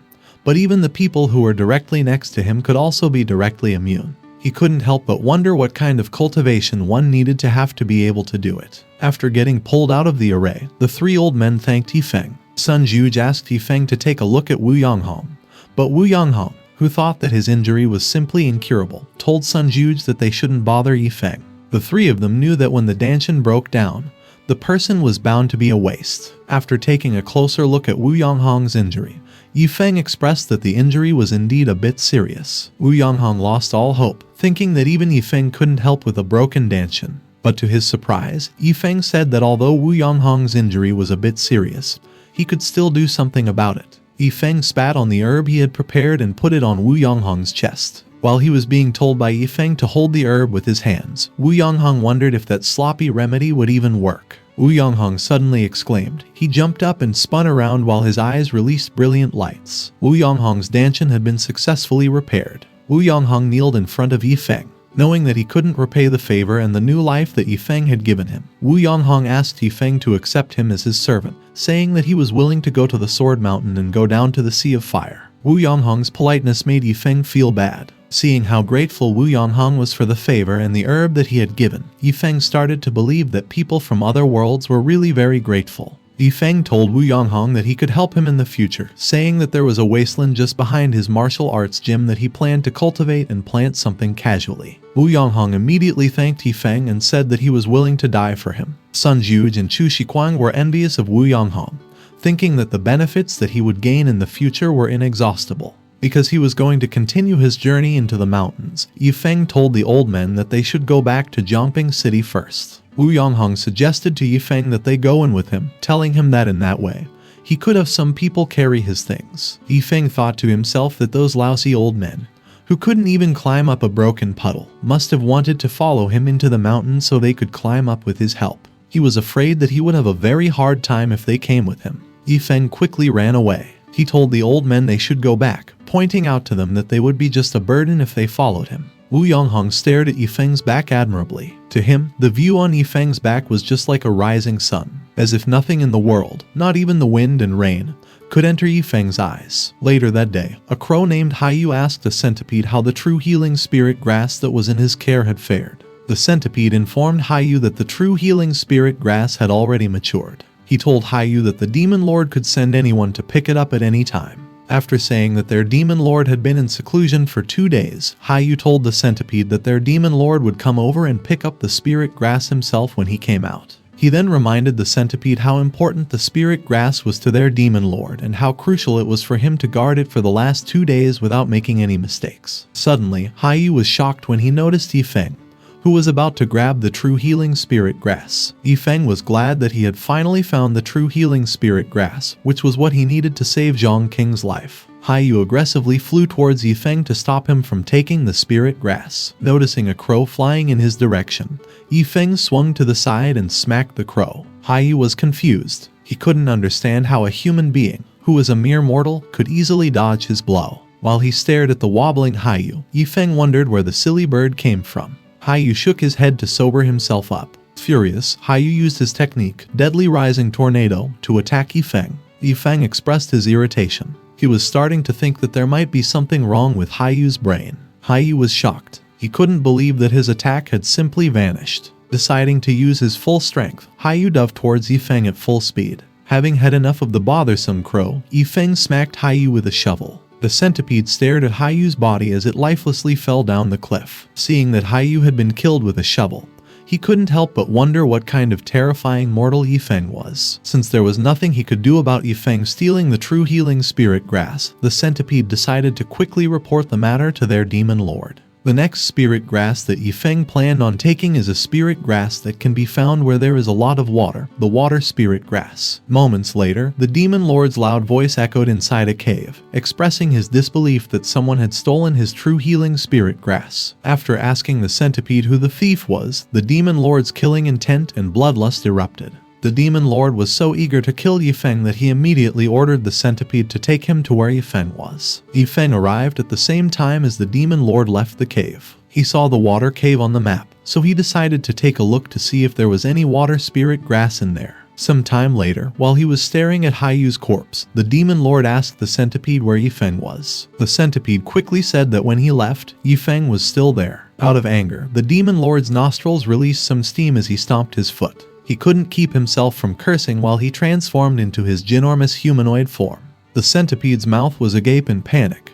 He was afraid that he might get accidentally crushed by the demon lord. After expressing how furious he was because a little human dared to steal his things, the demon lord looked for the 18 demon kings. Several figures quickly flew towards the mountain peak in front of the demon lord. When the 18 demon kings had gathered, they asked the demon lord why he had summoned them. The demon lord informed the demon kings that a human came to Shanhao Mountain, stole his true healing spirit grass, and killed Yu. He then ordered them to find Feng within half an hour. The demon lord pointed out to them that he wanted them to bring Feng in front of him so he could eat Feng's flesh and blood. The 18 demon kings quickly dispersed to follow the demon lord's command and look for Feng. When the demon lord was deciding what to do with the centipede, knowing that the demon lord was about to break through, the centipede immediately told the demon lord that he could protect the water spirit grass for him. Since his breakthrough was imminent and he couldn't risk the water spirit grass having any accidents, the demon lord agreed to let the centipede guard it. The demon lord told the centipede to follow him back to the cave first. He wanted to finish absorbing the water spirit grass before dealing with Feng himself. When they arrived at the water cave, because the water spirit grass had matured and couldn't be affected in any way, the demon lord ordered the centipede to gather his demonic energy and be in his original form before entering the cave. As he entered the water cave, the demon lord suddenly heard someone express how lucky he was. After successfully getting the water spirit grass, which took him a lot of time to take off, Feng released a sigh of relief. The demon lord was so shocked to see a human inside the cave that he just stared at Feng, eyes wide and mouth agape. The centipede informed the demon lord that the man in front of them was the human who had stolen his true healing spirit grass. The demon lord was shocked. He had been looking for Feng everywhere, but he didn't expect him to come to his lair directly. Seeing that Feng had also dared to steal and had put his newly matured water spirit grass into his bag, the demon lord's anger erupted. He prepared to kill Feng for his unforgivable sins. The demon lord pounced on Feng with the intention of killing him instantly, but to the demon lord's surprise, his power suddenly disappeared as he was stepped on by Feng. Feng was surprised to see such a big tortoise, ignorant of the fact that what he was observing was the demon lord, who was confused. Being the demon lord that he was, the tortoise couldn't bear to have his dignified body trampled on by a human being. Feng was surprised when the demon lord's aura surged once again. With the intention of killing, the demon lord attacked Feng. Since it was showing some resistance, Feng lifted the demon lord and smashed it into the ground. The tortoise couldn't believe that the mighty power of the demon lord couldn't do anything in the presence of Feng. He couldn't help but wonder if Feng was an expert who had reached the realm of martial supreme or martial saint. He didn't know what to do. It was the biggest crisis he had encountered since he became a demon lord. Noticing that there was something behind him, Feng was startled as he looked back. He couldn't believe that there could be such a big centipede. The demon lord's mouth was agape as he watched the centipede pretend to be dead without thinking twice. While Feng was wondering how such a big centipede had suddenly died, the demon lord was trying to decide if he, who was a dignified demon lord, also had to rely on pretending to be dead to save his life. Thinking that no one would see him, the demon lord decided to just do it. Hearing that Feng seemed to have believed that he had died, the demon lord was relieved. He was sure that they'd be out of danger soon. But Feng suddenly said that such a big old tortoise would be a great tonic. He planned on taking the demon lord back with him to make a soup out of it, which was just enough to make a good supplement for Jongqing. The demon lord got so scared that he collapsed. Feng went on his way to search for the Yunlu flower next. The Yunlu flower was not easy to find, so he could only try his luck everywhere. Some time later, at night, the centipede asked the 18 demon kings to come out. He informed them that something terrible had happened and that their demon lord Bagu was about to be stewed into soup. The demon kings asked the centipede, Night Breeze, what was going on. After telling them that they had to find a way, Night Breeze told the demon kings that the human they had been looking for had broken through into Bagu's lair, pulled out the water spirit, and grabbed Bagu to make a soup of him. Night Breeze then said that he had paid the price of 2 legs after fighting Feng for 300 rounds and that he had run away to spread the information, knowing that he wouldn't be able to rescue the demon lord. The leopard king snorted as he told Night Breeze that his words didn't make sense. He said that a small centipede could never have the strength to fight the person who caught Bagu for 300 rounds. While the leopard king and eagle king were listening, Night Breeze explained that the reason he hadn't been able to fight Feng for 300 rounds was also because, after the battle with the demon lord, he was so exhausted that he had very little strength left. The leopard king and eagle king stared at Night Breeze questioningly. They were touched by Night Breeze's bravery. The leopard king told Night Breeze that he shouldn't take his words to heart, saying that he had been just too harsh and that they all knew that Night Breeze did his best. The eagle king assured Night Breeze that everyone acknowledged his efforts to save the demon lord. When the leopard king told him to recover well and leave the matter of saving the demon lord to them, Night Breeze immediately took his leave. The leopard king and eagle king stared at Night Breeze, who was quickly slipping away. The demon lord's capture was a matter of great importance to the 18th demon kings, so they had to make up their minds. Based on the information conveyed by Night Breeze, the eagle king said that Feng should be stronger than Bagu, but not much stronger, otherwise Night Breeze wouldn't have had the ability to fight him for 300 rounds. The monkey king agreed with what the eagle king had said, but he still thought that Feng's strength wasn't something they could deal with. He said to everyone that he was more curious about why Feng had gone to the extra effort to capture the demon lord and even stew him into soup. The demon kings felt so humiliated that they regarded Feng's actions as a deliberate provocation and a declaration of war against the demons of the Shanhao Mountains. One of the demon kings shared with everyone that humans had always been vengeful and paid attention to how to take their revenge in their own way, which just so happened to be Feng's purpose in wanting to stew the demon lord. The leopard king said that no matter what the reason, Feng's purpose must have been to break them down one by one. He then told everyone that they had to report the matter to the other demon lords of other territories and ask them for their help. Thinking that they were in a desperate situation, the demon kings quickly agreed to do what the leopard king had said. In just one day, the 18 demon kings contacted the demon lords in other territories of Shanhao Mountain. Sure enough, when facing their common enemy, the other demon lords chose to put aside their usual grudges and resentments and came to the 18 demon kings' aid. The demonic beasts of the entire Shanhao Mountain united and issued the order of extermination. In the mountains, Feng complained about how hard it was to find the Yunlu flower. Becoming certain that he was lost, Feng cursed the profiteer for giving him a fake map and wished for the profiteer to give birth to a son with no ass. Feng noticed that there seemed to be a lot of people in front of him. Despite not knowing what they were doing, he walked toward the group of people to ask them where the right way was. But before he could get near the group, someone suddenly stopped him. 2 cultivators who were riding a floating sword arrogantly approached Feng. After stating that he was there to ask for directions, Feng asked the cultivators how to get out of the mountain. One of the cultivators simply told Feng that he didn't know. The cultivator then ordered Feng to leave. The cultivator's words displeased Feng. He told the cultivator that he didn't have to give him that attitude since he was only asking for directions. The cultivator was planning to punish Feng for daring to talk back, but Lai Renhao suddenly intervened. Lai Renhao asked the man what had happened. After apologizing to Lai Renhao for disturbing her, the cultivators quickly said that they would take care of Yifeng. Lai Renhao looked at Yifeng to observe him. She then determined that Yifeng was indeed a mortal. Thinking that Yifeng had trespassed on such a dangerous mountain unknowingly, Lai Renhao told Yifeng that if he wanted to get out alive, he should take the mountain road and avoid the jungle. Yifeng immediately went on his way after thanking Lai Renhao. Believing that the mountain seemed to be alright except for the occasional presence of some wild animals, Yifeng couldn't help but wonder why Lai Renhao had told him that it was dangerous there. He then thought to himself that perhaps they were just cultivators who tended to be more cautious in any unknown area. Later that day, the demons released the order to kill all the humans in the mountains. The cultivators ran for their lives as they were relentlessly chased by many demonic beasts. Noticing the commotion behind her, Lai Renhao wondered what was going on.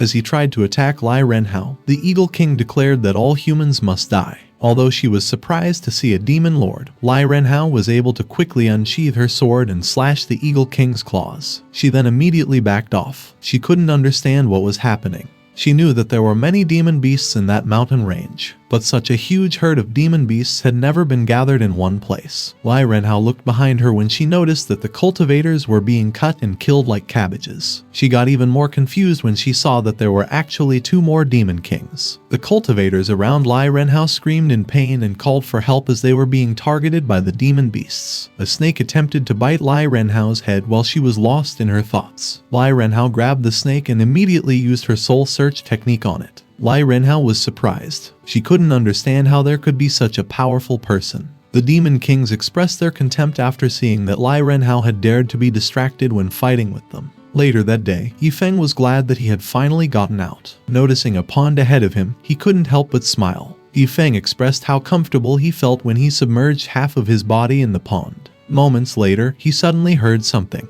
Yifeng was startled when, out of nowhere, something fell into the pond. Yifeng thought that the thing that fell was just a rock, so he stiffened when a woman floated out of the water. Yifeng's nostrils had widened while he stared at the woman. He had felt so lost that he asked the heavens if they had dropped the girl from the sky. Yifeng couldn't keep his hand from shaking as he tried to touch Lai Renhao. Some time later, near a campfire, Lai Renhao, who still hadn't regained her consciousness, was laid on the ground by Yifeng. As she slowly opened her eyes, Yifeng was the first person she saw. She was surprised to learn that Yifeng was the one who had saved her. Seeing that Lai Renhao was awake, Yifeng offered her a fish, saying that it would help her recover her body. Lai Renhao didn't accept the fish. She told Yifeng that those kinds of things were of no use to her because she was a cultivator. Knowing that fish was of no use to Lai Renhao, Yifeng panicked, thinking that Lai Renhao was after the tortoise that he had. Lai Renhao thought to herself that Yifeng must have been joking for thinking that she, a dignified cultivator of the royal sword sect,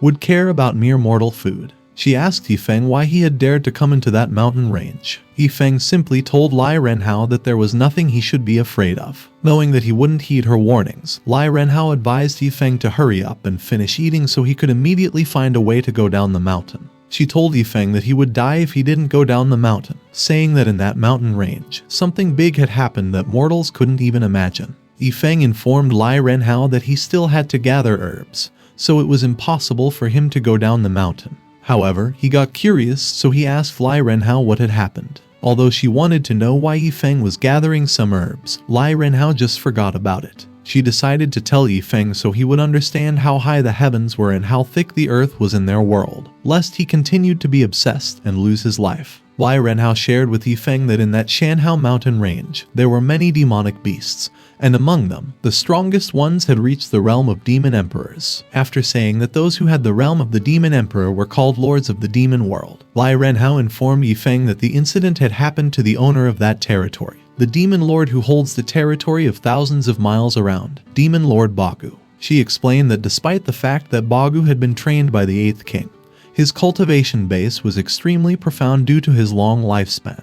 Although Yifeng didn't quite understand what Lai Renhao was saying, he still thought that it should be awesome. Lai Renhao then said that such a master who commanded all demons had been captured by a human being, a very strong human being. She told Yifeng that the person was so powerful that he had broken into the lair of Bagu all by himself, taken away the demon lord's treasures, and captured Bagu alive. Yifeng turned pale as he asked Lai Renhao what the person intended to do with the demon lord Bagu. Lai Renhao let Yifeng know that the person had said he would take Bagu home and make soup to drink. Yifeng was shocked. He hadn't expected that the expert who captured the demon lord had such a hobby, which was just like him. Lai Renhao informed Yifeng that it was precisely because of it that it had aroused the anger of all demon beasts in the entire Shanhao mountain range, and that with the cooperation of several other demon lords, the demonic beasts of the entire Shanhao mountain range were ordered to exterminate all human beings. But because the demonic beasts hadn't found that person yet, the disciples of the royal sword sect had suffered an unexpected disaster. Since she could tell that Yifeng was just a mortal, Lai Renhao was certain that as soon as the demonic beasts could find him, he wouldn't be able to survive. She once again advised Yifeng to go down the mountain as soon as possible, saying that there were several demon kings tracking her, so she wouldn't be able to protect him if he followed her.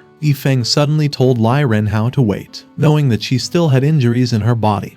He asked her if she would like some herbs. Lai Renhao told Yifeng that she appreciated his kindness, but his mortal possessions were simply of no use to her. Yifeng thought about it and then realized that that mountain wasn't that scary since he hadn't encountered anything dangerous in the past few days. Although he could remember that there had been quite a few wild beasts that had wanted to attack him, he thought that they were not dangerous. 2 days later, the bloody corpses of different demonic beasts were left littered on the ground. Lai Renhao ran around the forest, looking for a place to hide so she could heal her injuries. She wasn't able to find a way out since the entire mountain range had been blocked by demonic beasts. In the entire mountain range, except for the master who was nowhere to be found, Lai Renhao could tell that she was the only one left alive. She believed that Yifeng had already died, thinking that even she, a martial king, had failed to escape.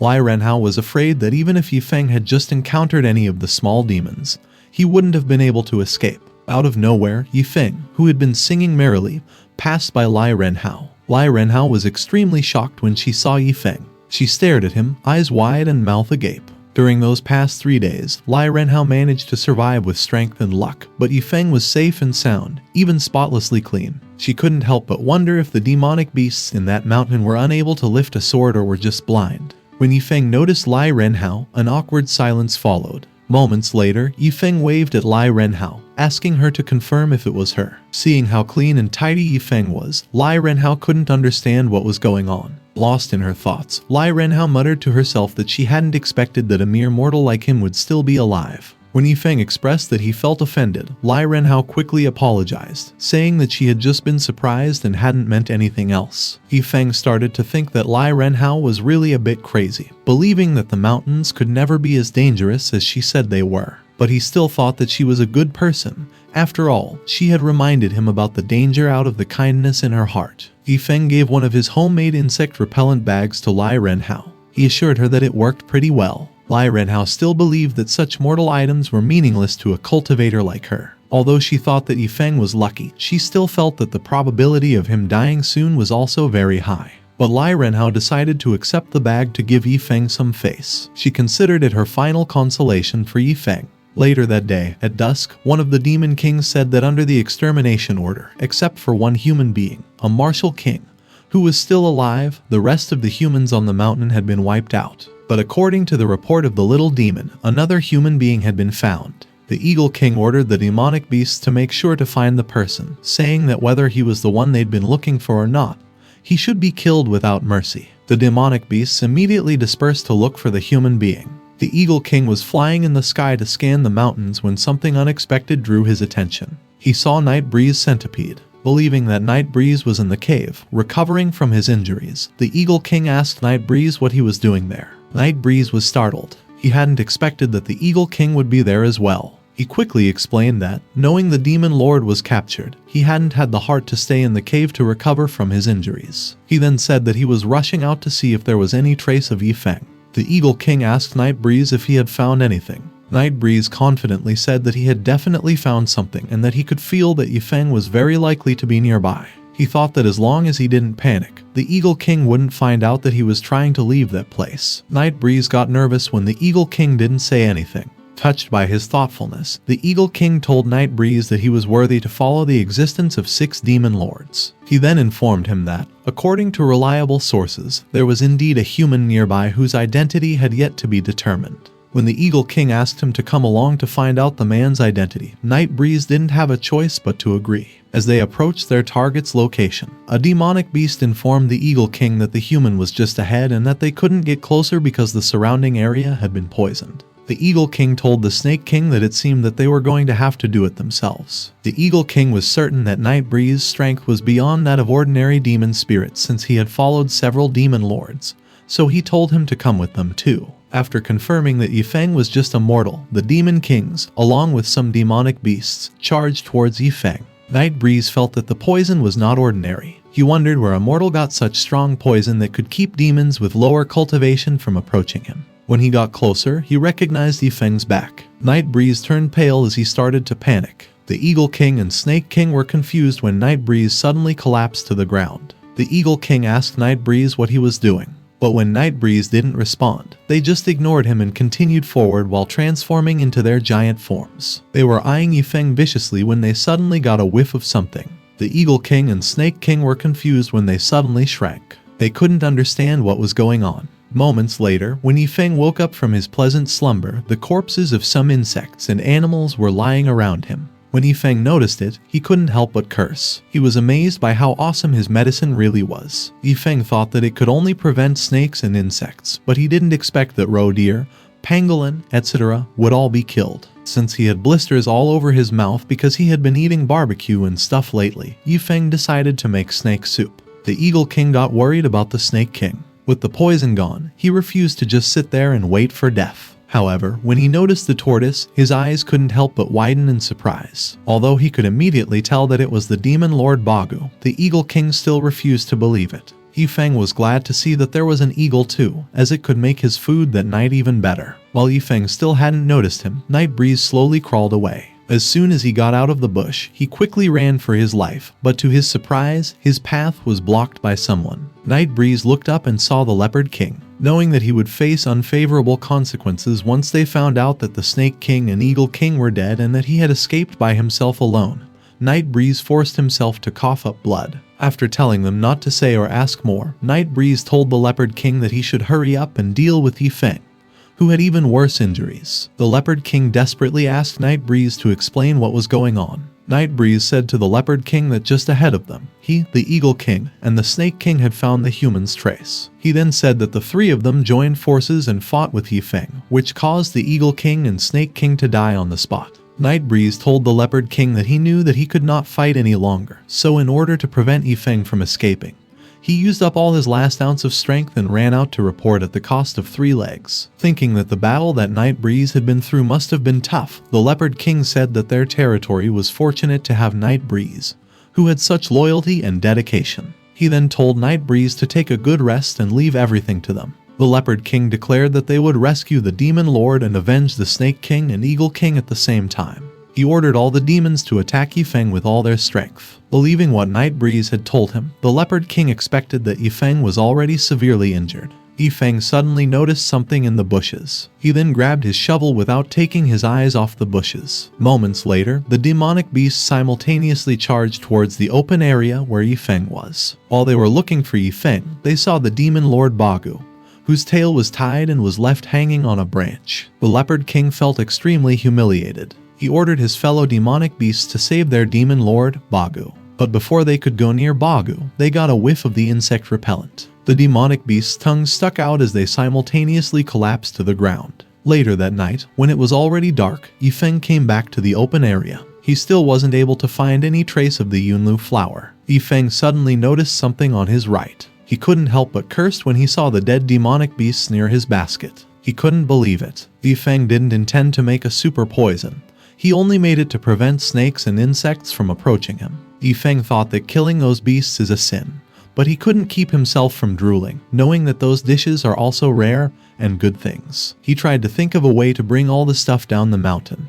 Feng believed that it would be such a waste of natural resources if he couldn't bring those beasts' meat with him. Out of nowhere, a system prompt suddenly popped up, written, and it was a message congratulating Feng for activating a new task. As soon as it appeared, the system congratulated Feng for having activated a new task.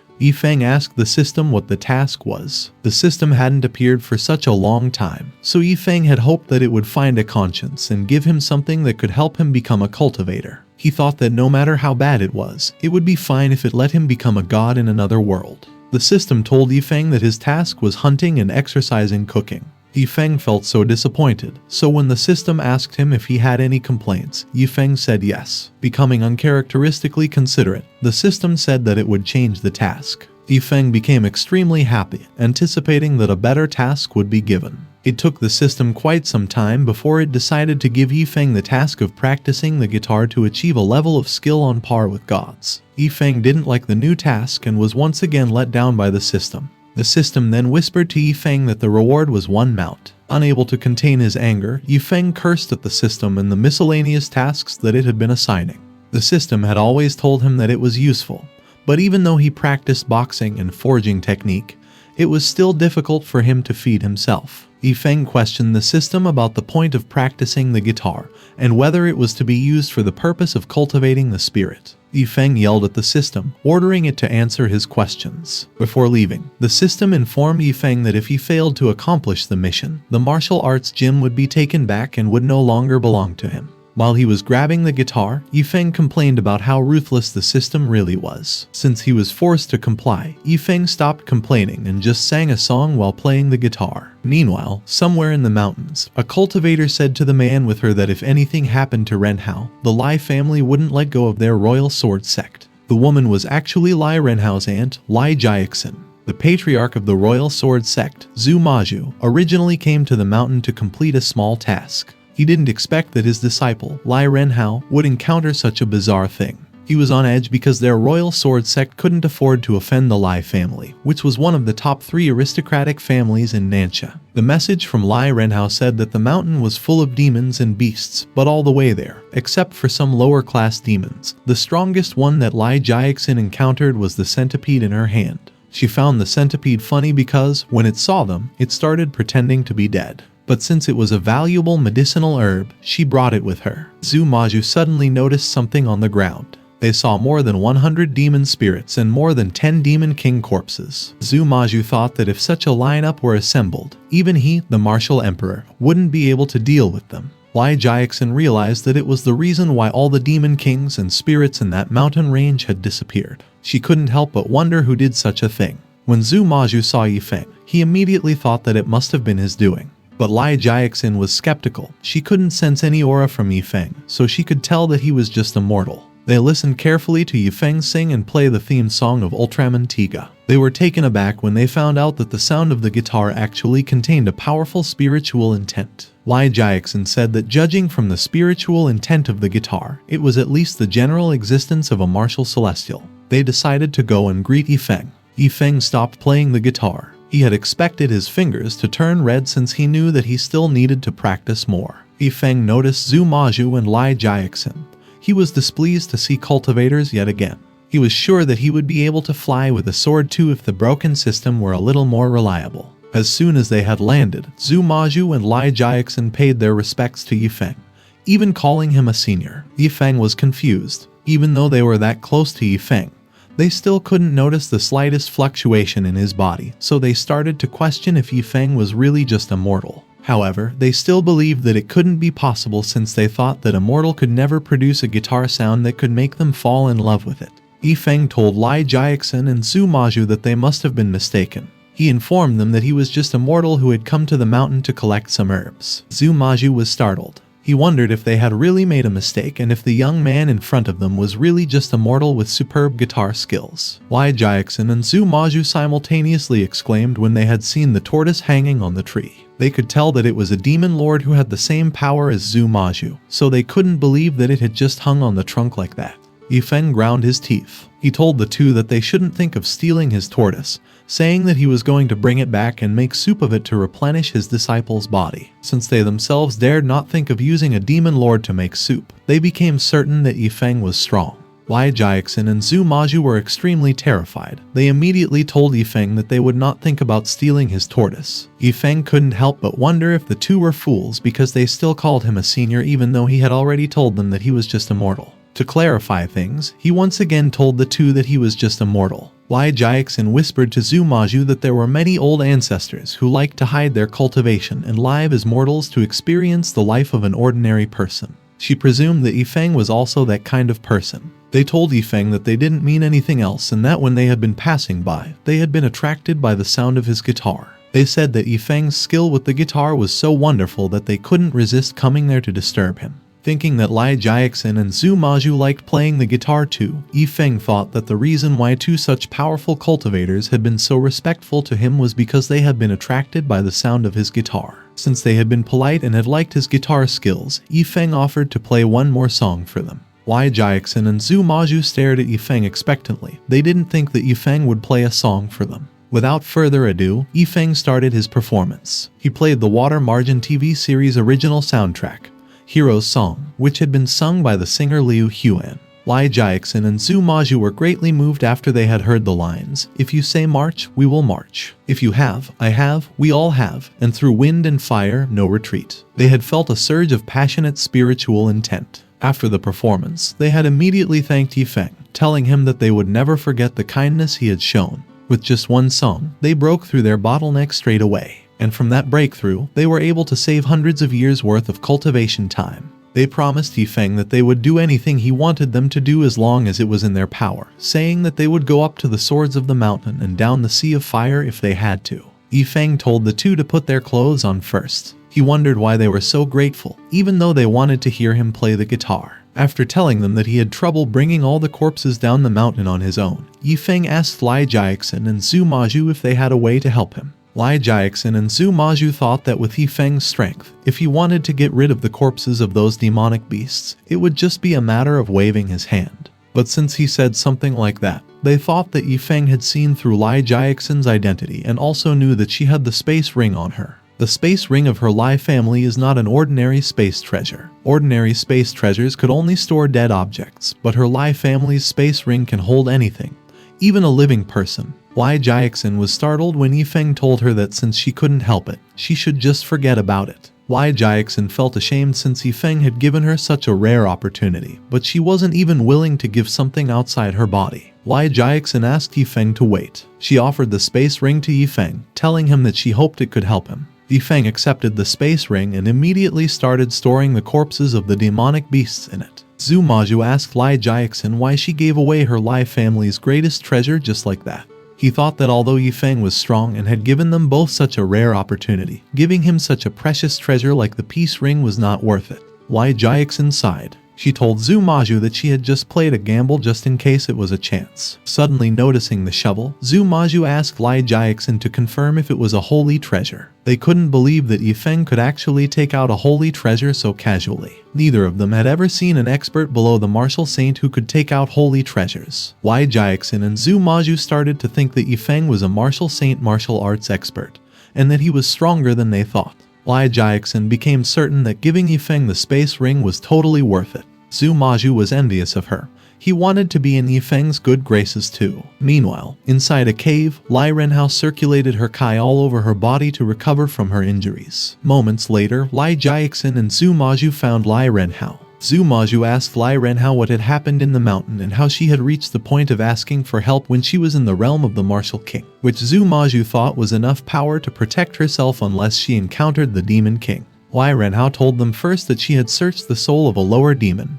Then she explained the situation. After a while, to finish her explanation, Lai Renhao told her master and aunt that the demons under the demon lord Bigu were so furious that they had issued an extermination order to find the human, causing the demon beasts to riot in the mountains. When Zhu Maju asked her if the demon king she was talking about was a tortoise, Lai Renhao was surprised. She couldn't help but ask Zhu Maju how he knew that Bagu is a tortoise. Lai Jiaxin and Zhu Maju proudly informed Lai Renhao that they had seen the tortoise and that they had also met the person she was talking about. They told her that the person was really a terrifying existence and was super strong. Lai Renhao was taken aback. She couldn't believe that her master and aunt had actually met the person. Seeing that Lai Renhao was not injured, Lai Jiaxin decided to go down the mountain as soon as possible. She and Zhu Maju wanted to meet Yifeng again, saying that it never hurt to meet a master of that caliber. Both of them were thinking that if Yifeng was in a good mood, there was a good chance that he would give Lai Renhao an opportunity as well. Knowing what her aunt and master were planning, Lai Renhao told the two that she wasn't acquainted with the person, so it was better if they didn't disturb him.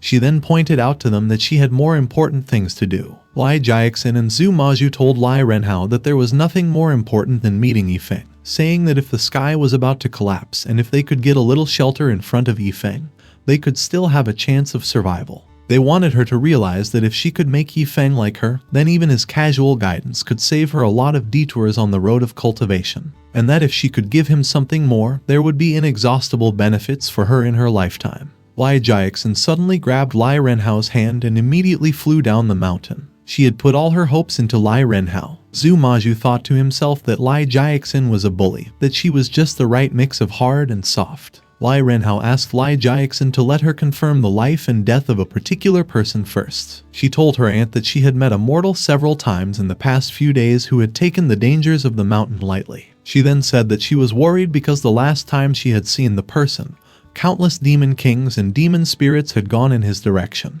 Lai Jiaxin told Lai Renhao that there was nothing for her to worry about, saying that the mortal would undoubtedly die if he came across the demon kings and demon spirits. Lai Renhao tried to convince Lai Jiaxin by telling her that the mortal she had encountered had good luck, but Lai Jiaxin just said that in the face of life and death, luck was only a delusion of the weak. She told Lai Renhao to remember that the only thing that could really turn the tide was the strength in one's hands. Moments later, Lai Jiaxin and Zhu Maju quickly got off their flying swords the moment they saw Yifeng.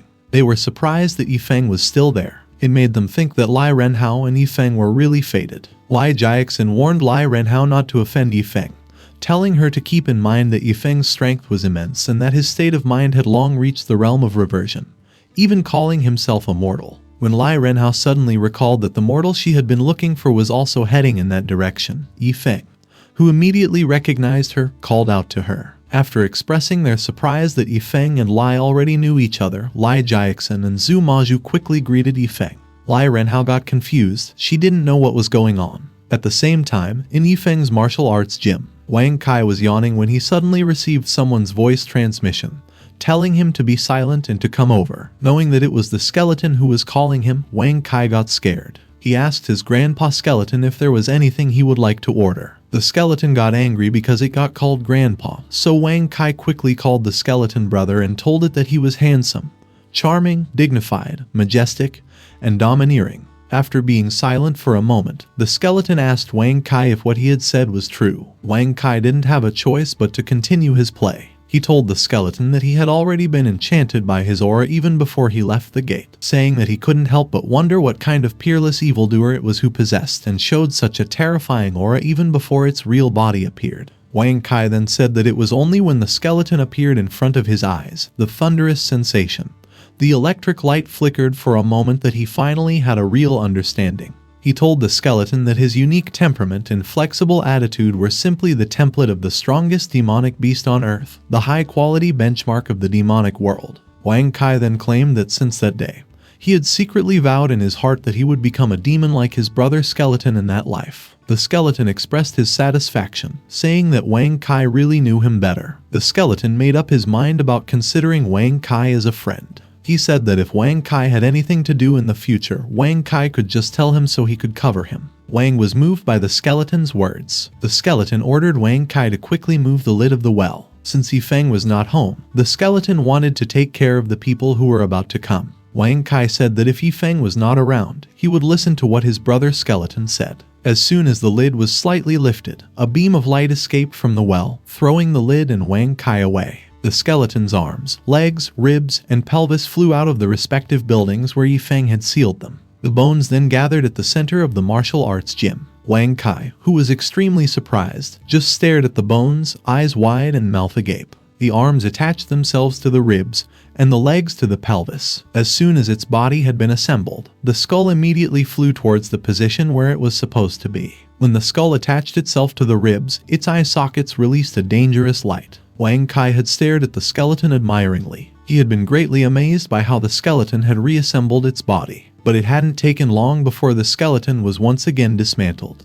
When the skeleton had looked for its spine, Wang Kai had quickly brought the thing that Yifeng had been using as a clothesline. Moments later, after assembling its whole body, the skeleton had worn its robe. Wang Kai had told the skeleton that it had looked extremely handsome, saying that he would have fallen for the skeleton's black robe if he hadn't been a male dog. Out of nowhere, the skeleton had suddenly tried to kick Wang Kai. Wang Kai had just closed his eyes, knowing that it had already been too late for him to dodge. His vision had darkened, and when he had opened his eyes, he couldn't help but exclaim. They had been floating in the air outside the borders of the bustling city of Jongqing. Meanwhile, in the Shanhao mountain range, Lai Renhao finally realized that the man in front of her was the mortal that she had wanted to find. Upon seeing Yifeng's face and familiar figure, she couldn't help but ask Lai Jiaxin if Yifeng was the senior she had been talking about. Lai Jiaxin scolded Lai Renhao for being rude and then ordered her to greet Yifeng. While they were making a fuss, Yifeng just silently stared at them. When Lai Jiaxin and Zhu Maju saw Yifeng's face, they thought that everything was over. Lai Renhao, who had still been skeptical, wondered if both her master and aunt had been deceived by Yifeng.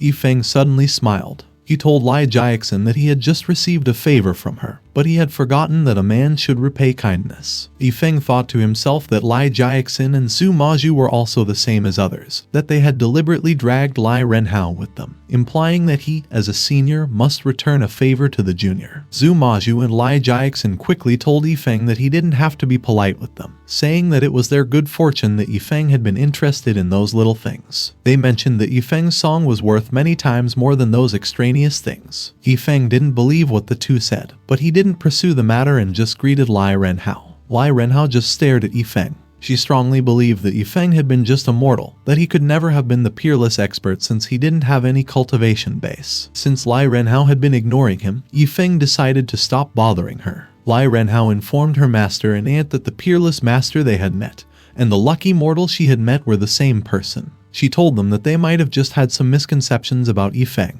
After telling her that she had been too weak to see the depths of Yifeng's cultivation, Lai Jiaxin told Lai Renhao to take a good look at the dead tortoise on the tree. While Zhu Maju had been expressing how envious he had been of the chance that the Lai family had, Lai Renhao took a closer look at the tortoise. She had been about to say that there was nothing special about the tortoise, but she stopped talking when she noticed something. Lai Jiaxin told Lai Renhao that what she was thinking was right, that the tortoise in Yifeng's hand was the demon Lord Bagu that she had been talking about. Lai Renhao started sweating heavily. She realized that the reason Yifeng survived on that mountain was not because of luck, but because the demonic beasts there posed no threat to him at all. Seeing her suddenly kneel, Yifeng wondered if Lai Renhao was tired or feeling ill. Believing that Yifeng thought she was ridiculous, Lai Renhao was glad that it was just ridiculous. She was afraid she would be no better than Bagu otherwise. After apologizing for her rudeness, Lai Renhao greeted Yifeng. Yifeng just told Lai Renhao that there was no danger in that mountain range,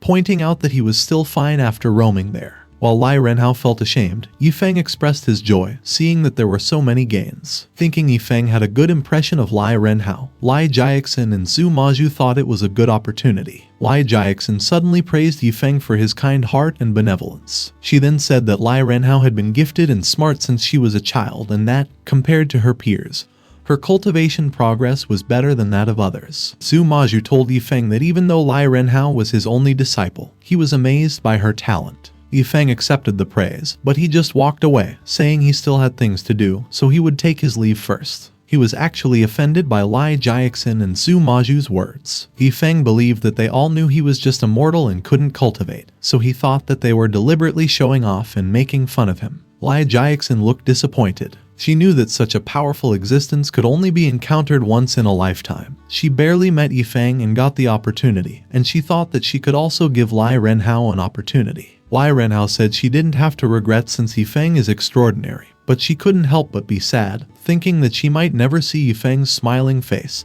and the way he planned to win 1,000 miles. Lai Renhao suddenly realized that Yifeng had already given her the opportunity. She told Lai Jiaxin that Yifeng had given her a sachet of insect repellent. But at that time, she thought that Yifeng was just a mere mortal, so she didn't take the sachet seriously. The demon beasts were after her, so she didn't know when she lost it. Lai Jiaxin and Zhu Maju got furious. Knowing that all the things Yifeng used were holy treasures, they expected that the sachet could also be a holy treasure. Zhu Maju got so angry that he would have harmed Lai Renhao if she hadn't been his only disciple. Lai Renhao froze in shock. If a clan treasure was in existence that could cause a storm of bloodshed, then the holy treasure was in existence that could destroy heaven and earth. Lai Jiaxin told Lai Renhao that she knew that the lost opportunity was not only hers alone but also the Lai families and the royal sword sects. Lai Renhao said that she would go and look for it. She promised that she would definitely get the sachet back. But the holy treasures were the treasures that had reached the nature stage. They simply did not emit any aura fluctuations, and only by looking closely could one tell if they were genuine or not. And there were so many mountain ranges in the Shanhao Mountains, so Lai Jiaxin didn't believe that Lai Renhao alone could find the sachet. Zhu Maju said that he would immediately send an order to mobilize all the disciples of the royal sword sect to come into the mountain to look for the sachet. Lai Jiaxin also said that she would notify the Lai family and all the people under the family to patrol the mountain and make sure they didn't miss an inch of space. They were determined not to let the sachet fall into the hands of others. That night, several groups of people rushed to Shanhao Mountain one after another. All the major immortal cultivation sects moved after getting wind of it, but they were totally unaware of the fact. The next day, Feng finally found the young Lu flower. Having gotten all the herbs that he needed, he announced the end of his trip into the mountains. He was excited to see Jongqing and Wang Kai again. Going back to the night when Wang Kai released the skeleton, Wang Kai realized that they were in the Qingshan sect. Traveling 1,000 miles in the blink of an eye, Wang Kai couldn't help but say that in his brother's eyes, the end of the world was no more than thinking about it. The skeleton sat on a rocking chair. While they were waiting, Wang Kai told the skeleton that his skills were simply amazing. He said that he saw Feng's shadow in the skeleton, and he thought that it was the influence of the legendary temperament. The skeleton told Wang Kai to be silent and to just wait for the show that was about to begin. Moments later, 3 figures riding a cloud were seen in the sky. After reminding him that he had tricked his disciple into marriage, Lu Qingshan asked Bei what else he wanted. Bei told Lu Qingshan that he had misunderstood and that Zhu Yun and Xiao Yu were just clothes. Lu Qingshan ordered Bei not to follow him around, saying that even with his help, Bei would die if Feng wished to do so. Bei didn't listen to Lu Qingshan. He was determined to stay close to him no matter what. Bei told Lu Qingshan that even if what he was saying was true, he should still say a few words of praise for him when the time came. Lu Qingshan suddenly exclaimed. A beam of light coming from the open space below them seemingly made him lose control of the cloud. Bei lost control of his body in an instant after coming into contact with an aura that contained an absolutely irresistible will. He wondered if it was caused by the man in the black robe in front of him and if he had come for him. He regained control over his body the moment the aura disappeared. To figure out if the man in front of him was his enemy, he asked the man who he was and why he had stopped him there. The skeleton just snorted in response, infuriating Bei, who had already been irritated after being attacked. Bei scolded the skeleton for looking down on him, the leader of the explosive heaven sect. Not liking how noisy Bei was, the skeleton lifted a finger. Bei screamed in pain as the bones in his knees suddenly cracked. When he was asked if he knew his mistake, Bei quickly said that he knew he was wrong. He was certain that even with his martial emperor's cultivation base, he wouldn't be able to catch the skeleton's shadow. Bei dared to ask the skeleton if he had inadvertently offended him in any way. The skeleton told Bei that it was not him he had offended. He informed him that what's even more terrifying than offending him is offending his master. The skeleton said that since Bei had offended his master as a servant, it was his duty to punish Bei a little. Bei got confused. He believed that unless he was blind, he would never have dared to offend the being that surpassed the skeleton. But then he remembered that he had really been blind once. Realizing that Feng was the master of the skeleton, Bei understood that Feng was stronger than he had thought. He couldn't help but panic, thinking that without the power of heaven, he could never have driven the Grim Reaper in front of him. Noticing that Bei had realized it, the skeleton and Wang Kai told Bei that he was unfortunate, and that it was already too late. The two of them then said that as servants and as janitors, they must give Bei the sourest and most ultimate punishment for rebellion. Hearing that the skeleton was Feng's servant, Lu Qingshan ordered Zhu Yun not to get involved. But when Zhu Yun asked him if they should withdraw, Lu Qingshan didn't answer. Bei exclaimed as the skeleton clenched his fist. He begged the skeleton to give him another chance, saying that the fortune teller had told him that he was destined for greatness and would live for thousands of years. After telling the skeleton that he could not go against the will of heaven, Bei said that he could cook, clean, and warm the bed. Lu Qingshan and Zhu Yun kneeled as well, thinking that in that situation, kneeling was the instinct of survival. Wang Kai moved closer to Yi Bei and told him that he was making his eyes hurt. Yi Bei asked for Lu Qingshan's help, but Lu Qingshan just told him that he would not intercede for him. Zhu Yun asked Lu Qingshan to give Yi Bei a little favor, saying that Yi Bei was also his brother-in-law. A loud thud was heard as Lu Qingshan smashed Zhu Yun's face onto the ground. Calling her an idiot, Lu Qingshan let Zhu Yun understand that the being in front of them was none other than death itself, and that if they decided to go against the skeleton, all of them would die. He then pointed out to her that the only way to survive was to stay put and kneel. Before, Yi Bei had also been an arrogant person, but after facing the godlike power that was beyond his imagination,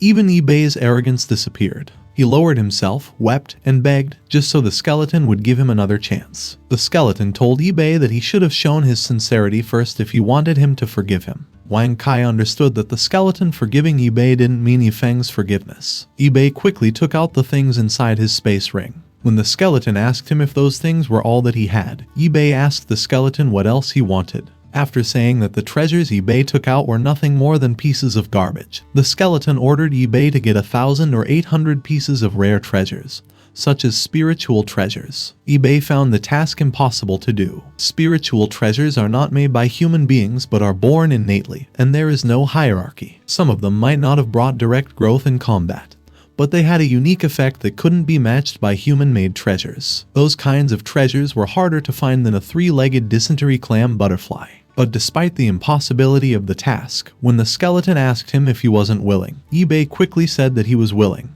But he told the skeleton that he could only try to get as much as he could. The skeleton realized that such a large number couldn't be obtained so quickly, so he started thinking of something else to order. Wanting to offer flowers to the Buddha, Wang Kai asked for the skeleton's opinion about ordering Yi Bei to get some beautiful girls. The skeleton thought about it for a moment. Agreeing with Wang Kai's idea, the skeleton laughed wildly and praised Wang Kai's talent. Wang Kai couldn't help but feel upbeat after getting some praise. The skeleton moved closer to Yi Bei and said that he wanted girls. He told Yi Bei that as many spiritual treasures as he lacked, he needed as many girls to make up for them. He then informed Yi Bei that he only had 7 days to deliver them to the martial arts gym. Yi Bei was extremely glad. If he had gone out to gather 1,000 or 800 pieces of spiritual treasures, he could not have helped but die. But getting 1,000 or 800 girls was still easy for him. Yi Bei promised the skeleton that he would definitely find enough girls for him. Having said what he wanted to say, the skeleton told Yi Bei that he could scram. He let Zhu Yun and Lu Qingshan leave too,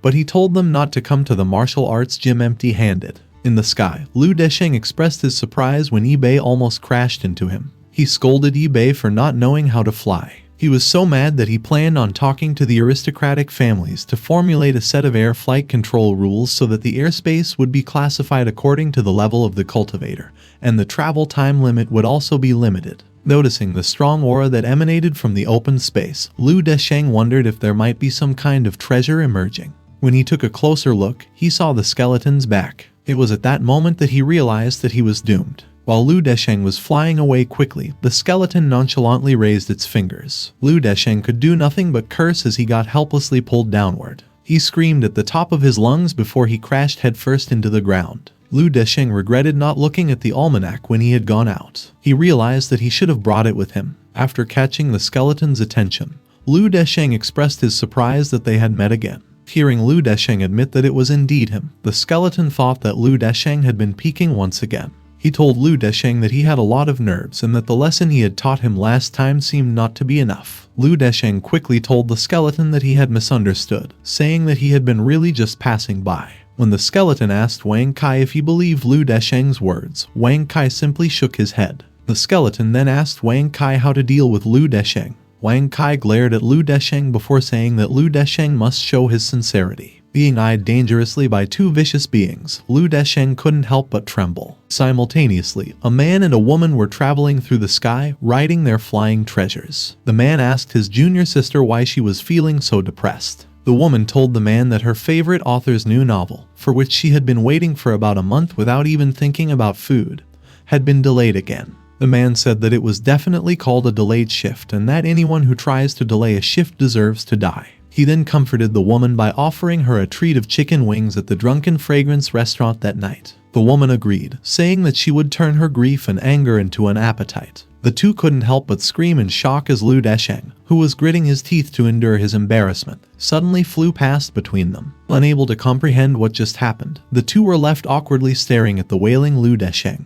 Meanwhile, Wang Kai stared at the skeleton admiringly. He told the skeleton that he looked extremely handsome and then expressed that he was right when he told the skeleton that Lu Desheng's suit would suit him perfectly. The skeleton snorted. After saying that they'd go back to the martial arts gym, the skeleton ordered Wang Kai to go and prepare for the grand ball. The next day, in the city of Jongqing, a certain martial arts gym sounded like it was having a feast. In the middle of Yifeng's martial arts gym, the skeleton sat on Yifeng's rocking chair, enjoying the view of the beautiful girls' dance and music performances. The beautiful girls swayed their arms and bodies in rhythm with the music, obviously doing their best to please the skeleton. While the skeleton was praising the girls, Wang Kai asked him if the intensity was appropriate. The skeleton told Wang Kai that it couldn't be more appropriate. As he threw the gold coins in the air, the skeleton told the girls to sing, dance, and get high. The martial arts gym was a scene of frenzied activity that morning. Calling the skeleton cute, a girl whispered to him that he's light-hearted. That's why he's enjoying himself more and more. Another girl said that, for the sake of the large basin of gold coins, she would play with the skeleton. Wang Kai barked at the skeleton. Afraid that Yifeng might come back, he told the skeleton that it's getting late, so they should end the show. The skeleton's face darkened after being reminded about his master. Losing his sanity because of his lust, the skeleton ignored Wang Kai's words. He had told Wang Kai that he shouldn't mention Yifeng at a time like that. As soon as he finished his words, the skeleton broke into a cold sweat. The girls who had been entertaining the skeleton shrieked when, out of nowhere, the skeleton pushed them away. Wang Kai exclaimed, realizing why the skeleton was running for his life. Before the skeleton could run far, a hand grabbed his head.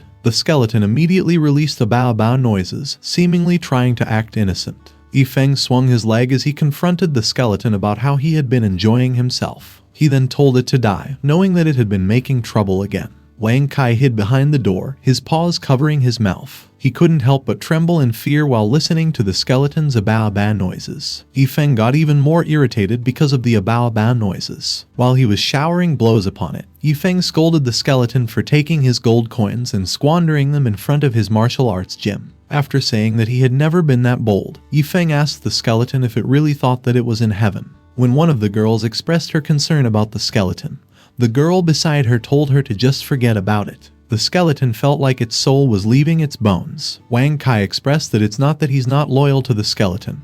He's just afraid that the skeleton is the only one in the world who could withstand Yifeng's wrath. When Yifeng glanced at where his gold coins had been, the basin was already empty, and the girls had long gone. Yifeng was so devastated that he looked like he had been petrified. His anger towards the skeleton erupted. That time, the skeleton had really screwed Yifeng over. Yifeng bit his lip and cried. He gathered all of his frustrations in his fist as he swung it towards the skeleton. A loud explosion echoed in the martial arts gym. Yifeng breathed out all the negative emotions in his body. He forced himself to calm down and breathe slowly. He was afraid that he might die if he didn't control his emotions. While he was weeping, Yifeng told himself to endure. He remembered that when his books couldn't be sold and his martial arts gym business was still in recession, managing even 2 meals was so difficult. Meanwhile, in the street, a man was telling a master that he should have listened to his advice. Lu Desheng told Lu Qingshan that although it was good that he had been nice to people, making business transactions and getting things done was another matter. He then said that no matter what Lu Qingshan said, he would still aim to get the flame orb that day. Lu Qingshan couldn't understand how Lu Desheng could still be so arrogant even after he had run back to the Qingshan sect naked and scared a lot of female disciples. Lu Desheng expressed that since Lu Qingshan had made the person sound so powerful, he wouldn't be arrogant enough to underestimate the person. Lu Qingshan warned Lu Desheng that if he took one more step, he wouldn't even have the chance to regret it. As he entered the martial arts gym, Lu Desheng told Qingshan that he had been talking too much nonsense. He asked him if he wanted him to take down the martial arts gym, get the flame orb, and then go back to destroy the Qingshan sect. Lu Desheng went straight to Yifeng and arrogantly asked for his name. Wondering who the weird-looking old man was, Yifeng asked Lu Desheng who he was. Lu Desheng smirked. He told Yifeng to look at the white flower on his chest so he would get the idea. He then said that he might as well tell Yifeng again that he was Lu Desheng. Lu Desheng thought to himself that everyone knew his name as the #1 alchemist in Nancha. He had planned on suppressing Yifeng's momentum by showing his authority first before asking for the flame orb. Yifeng told Lu Desheng that he had never heard of his name. He wondered if, in Lu Desheng's cognition, wearing a white flower on the chest was something to be proud of. Feng told Lu Qingshan to come in and sit down. As for Lu Desheng, after Feng told him that he didn't know him, he ordered him to go away. Lu Desheng was offended by Feng's remarks. He said that he didn't have time to tangle with Feng about it, so he directly asked Ming He if the flaming orb was in his possession. Feng nonchalantly told Lu Desheng that he didn't know what the flame orb was. Thinking that Feng was feigning ignorance, Lu Desheng was enraged. He said to Feng that since he was acting that way, he shouldn't blame him for being merciless. Feng simply asked Lu Desheng what he was trying to do. Lu Desheng threatened Feng that if he didn't bring out the flaming orb, he would break his legs and tear down his stupid martial arts gym. Seeing Lu Desheng suddenly become so violent, Feng and Lu Qingshan exclaimed. When he got closer to where Feng stood, Lu Desheng finally noticed the skeleton. After taking a closer look, he saw the black robe. Realizing that it was the skeleton who had tormented him, Lu Desheng couldn't help but express his disbelief. He immediately kneeled and let himself slide towards Feng. When Feng asked him what he was doing, Lu Desheng told Feng that he combined MISB theory with a very dramatic sliding kneeling for him. He then said that he would like to give Feng a present. Lu Desheng decided to give up all the treasures of his heart, which had laid the foundations of his life, together with his last storage ring. Feng asked him what MISB meant, so Lu Desheng explained that it was the abbreviation for the three major performance systems of world drama: Mei Lanfeng, Stanislavski, and Brecht. He begged Feng to accept his gift. Seeing that Feng was able to trample the ridiculously strong black-robed man underfoot, Lu Desheng became certain that Feng was a complete monster. He vowed that he would never come to Jongqing City again. Lu Desheng started singing in his mind, saying that he was free, full of vitality and hope, passing by like the wind. But before he could go far, Feng told him to come back.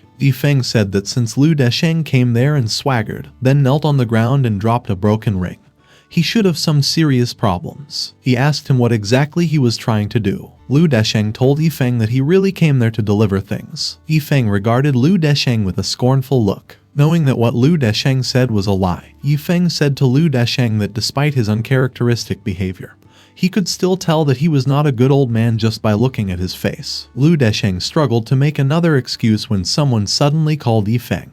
Feng was surprised to see the three old men. He asked them what their purpose was for coming there that day. Lu Desheng was even more surprised than Feng. The martial emperor was already a very high level of existence in Nansha. As for the martial ancestor, it was even rarer. It was like finding a needle in the bush during the night. But at the entrance of Feng's martial arts gym, three martial ancestors gathered all at once. Hearing Wu Yonghong remind Feng about the wasteland behind his martial arts gym that he wanted them to reclaim, Lu Desheng got even more confused. Lu Qingshan thought to himself that it was obvious that the old men were martial ancestors, but he felt like they weren't worth making a fuss about. He became certain that he had really grown up. After hearing Wu Yonghong say that his friends wanted to come along as well, Feng couldn't help but think that the old men were in desperate need of work. Lu Desheng couldn't make sense of what he was hearing anymore. He couldn't believe that the mighty martial ancestors were scrambling to reclaim a wasteland. Witnessing martial ancestors becoming workers under a single person, Lu Desheng became convinced that Feng was the only person on top.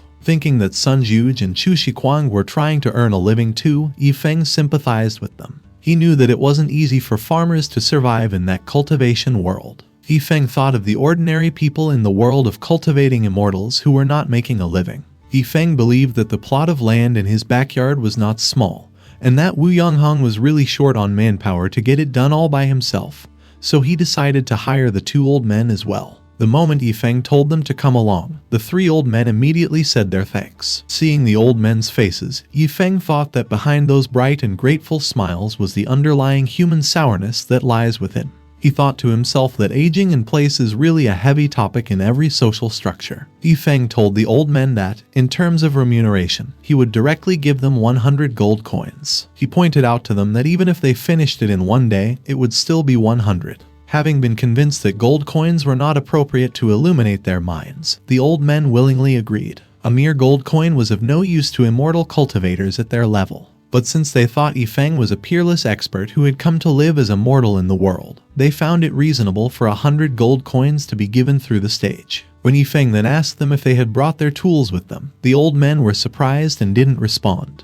Thinking that they had forgotten to bring their tools, Feng went to get some tools for the old men. The old men awkwardly scratched their heads, seemingly wondering why Yifeng would still give them some tools when they were already strong cultivators. After a while, Yifeng seemed to have finally found the tools for land reclamation. He gave Wu Yonghong a rake, gave Chu Shiquang a grub hoe, and gave Sun Juge a shovel. The old men suddenly saw an image of a robot. They were extremely shocked. They had never imagined that when 3 magic weapons emitting the light of a holy treasure came together, it would be such a beautiful feast for the eyes. Yifeng smiled as he informed the old men that those farming tools were for them, unable to believe that it was really for them. Wu Yonghong thought that he was just in a dream. Yifeng told them that they needed to work and that they should just use the tools for the time being, saying that he still had more if they got broken. The 4 old men couldn't help but express their shock. Since 3 holy treasures were being used just to reclaim a wasteland, the 4 old men started to believe that there should be so many holy treasures there that they could be sold.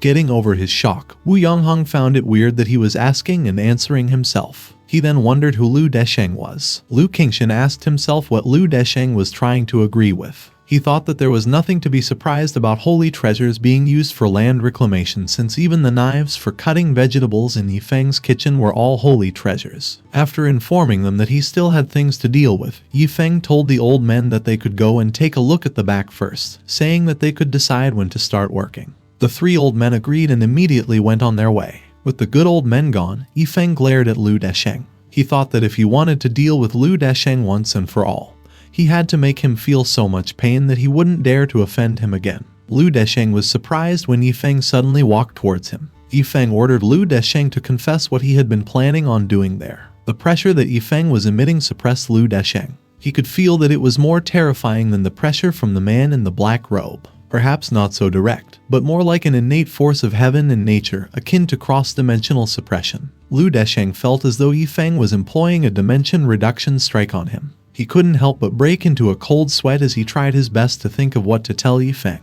Considering his situation and the pressure he was under, he still managed to find an opportunity. He informed Yifeng that he had actually been looking for some work to do, mentioning that he had also heard someone say that their land needed reclaiming. Lu Desheng implored Yifeng to believe his words, stating that he liked to make jokes, so he had just been joking with him. Yifeng thought that he had indeed spoken to many neighbors about reclaiming their backyards. Although he could tell that Lu Desheng was a bit eccentric, he found Lu Desheng's kneeling to be reasonable, given that it was a means of making a living. He also believed that it made perfect sense, especially since Lu Desheng had done it for a good owner like him. And upon further reflection, Yifeng realized that they didn't know each other, and he didn't recall having any issues with him. Therefore, he thought that it didn't make sense to say that Lu Desheng had come there to cause trouble. That was how Lu Desheng managed to turn the situation around. Yifeng told Lu Desheng that since he had come there to work, he shouldn't kneel on the ground and make that kind of bad joke again.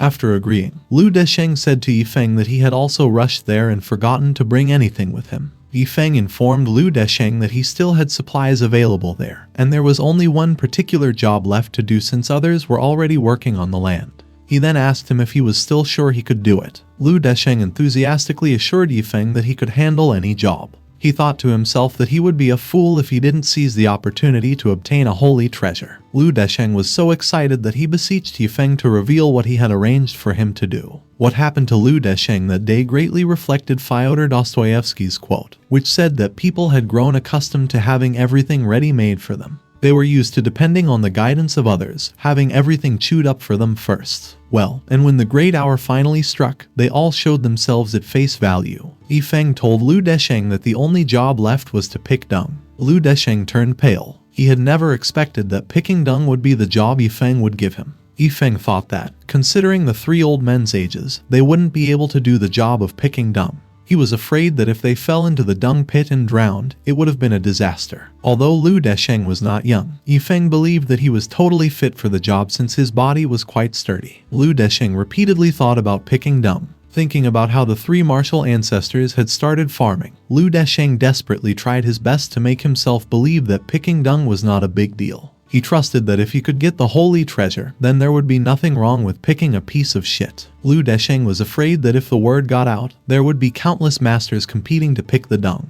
He convinced himself that it was still a rare opportunity. Lu Desheng assured Yifeng that he was good at picking dung. Yifeng hired Lu Desheng. After informing him that he would get 30 gold coins after picking up all the dung available there, Feng asked Lu Desheng if he had any comments. Lu Desheng shook his head, saying that he had no comment. Believing that life required a little ritual, Lu Desheng decided to just go with the flow. Feng told Lu Desheng up front that since he had agreed to it, he couldn't leave until he finished picking all the dung there, telling him that if he picked dung for 2 days and ran away, he shouldn't blame him for being rude. Lu Desheng promised Feng that he would pick up all the dung. He then urged Feng to take out the things, saying that he would start immediately. Although Lu Desheng looked pretty annoyed, Feng was pleased to see him enthusiastic about picking dung. He told Lu Desheng to come with him, thinking that he could get a holy treasure. Lu Desheng couldn't help but wonder if, on that day, he could climb to the pinnacle of life. But to his disappointment, Feng didn't enter the storage room. He couldn't help but ask Feng why he was not bringing out a tool from there. Feng informed Lu Desheng that the tool he needed was not in the storage room. He then told him to just follow him. Moments later, an old man expressed that there were very few young people who were willing to pick dung. Uncle Wang told Lu Desheng that he would look for him whenever he had dung to pick, saying that although he couldn't pay Lu Desheng the money, he could still cook a meal for him. Feng told Lu Desheng that he would be using the tool that Uncle Wang had given him since he had no dung bucket in his house. While Lu Desheng was asking himself why it had ended up being different from what he had thought it would be, Feng pointed at the mountain of dung, informing Lu Desheng that it would be his job for that day. Lu Desheng cursed and wondered how long it had been since it was last cleaned. At the same time, Feng expressed that the dung looked just fat enough, and Uncle Wang had told Lu Desheng not to spill and waste the dung when he picked it up. Without wasting more time, Lu Desheng immediately started picking up the dung. He was not willing, but he didn't want to lose the opportunity to pick up dung. Lu Desheng, a master of pseudo-philosophy, said that the meaning of life lay in living. After taking care of Lu Desheng, Feng went back to his martial arts gym. Lu Qingshan wanted to explain to Feng, but Feng told him that he didn't need to, saying that an honest person like Lu Qingshan was naturally not an opponent of that piece of hob meat. He then asked Lu Qingshan if he could help him get Jongqing back from the Beifeng Chamber of Commerce.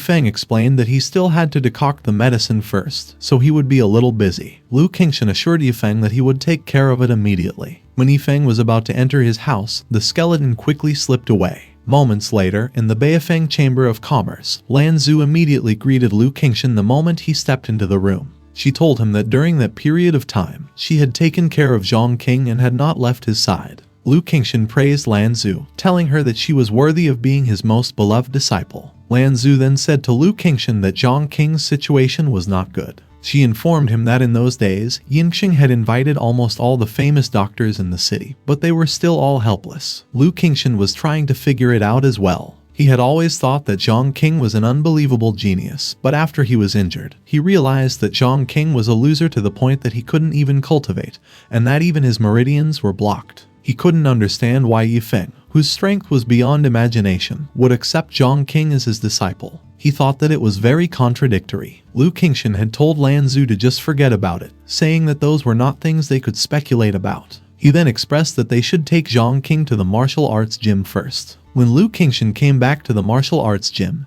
Feng was already done preparing. They had laid Jongqing on the bed, and then Feng had taken the medicine. As he had fed the medicine to him, Feng had told Jongqing that it was time for him to wake up. Jongqing suddenly started coughing, making Lu Qingshan and Lan Zhu believe that the medicine Feng had developed was truly godly. After checking Jongqing's pulse, Lu Qingshan couldn't help but exclaim. He had been greatly astonished by what he had discovered. Lu Qingshan had found out that a whole new and complete meridian had been opened up in Jongqing's body. He had felt like the sky and earth were turning upside down inside Jongqing to make a path. Lu Qingshan had then realized that the meridian that was forming inside Jongqing was not a human meridian. He had been utterly shocked. He hadn't expected that he would have the opportunity to meet a descendant of the ancient gods, a bloodline that hadn't shown up for 2 million years. According to the legend, when the Xinjiang continent had been first opened to the world, there had been 10,000 races that existed there. In order to compete for the right to speak on the mainland, various races had waged a war that had lasted for millions of years. Compared with the 10,000 races, the human race had had no skills at all except for its reproduction. At the moment when it had been closest to extinction, a new force had emerged from mankind. They had been there for the common people, and had fought for the common people. They had believed that humanity was the true son of God. They had been powerful and had had a completely different structure of meridians in their bodies. In less than 10,000 years, they had led all mankind to dominate the entire continent and had become the rulers of all 10,000 races. Since then, the world had praised them as a god. But perhaps the way of heaven hadn't wanted such a race to exist, and with time, they had all vanished like shooting stars and had long since been lost in history. The continent had thus opened the way of balance between yin and yang. Throughout the 5 million years of the continent's natural history, there were only a few cases of descendants of the gods found in that world. And at that time, heaven and earth shook with just their breath. 2 million years had passed since the most recent case, and after a long time, the world only thought that the divine meridians were extinct. Because of 5 million years of various genetic and bloodline reasons, even if someone had a divine meridian, it was so hidden that no one could detect it, and even more so, it could not be stimulated. The only way to stimulate that bloodline was to let a person be on the verge of death, and then use the best medicine to stimulate it. With success being only 1 or 2 chances in 10, Lu Desheng breathed out. He was glad that his years of tireless research on the history of the mainland ended up being worth it. He felt lucky to witness the first scene of another divine meridian awakening after 2 million years. He thought that the reason why Feng accepted Jongqing as a disciple must have been because he had already seen through that Jongqing was a descendant of the gods. Lu Qingshan believed that Jongqing's life hanging by a thread was nothing but a play arranged by Feng. He found Feng's chess game very unpredictable. Lu Qingshan wondered if he had just been fortunate enough to witness all those things, or if he was also just one of the pawns for driving the plot. When Lu Qingshan told him that he was amazing, Feng just said that he did nothing special. But he was thinking to himself that it took so much time for him to get into the mountains, so it should have been obvious that he wouldn't come back without some certainty that Jongqing would wake up. Feng found the way Lu Qingshan looked at him dumbfounding. Lu Qingshan stared at Feng admiringly. He was thinking that Feng's light and confident smile contained many secrets. He doubted if it was God who could plot the secret of heaven, and he wondered if there was a higher level of gods above the gods and who would have mercy on the living if heaven didn't have mercy on the living. Lu Qingshan was convinced that on that day, he had seen the tip of the iceberg. He got curious about what kind of incredible things he would witness in his life in the future, and what it would be that would change the world's perception. Feng said that they should let his dear disciple rest. There was still 1/3 of the medicine that Feng had fed Jongqing, but since he had already woken up, it was not suitable for him to drink it again.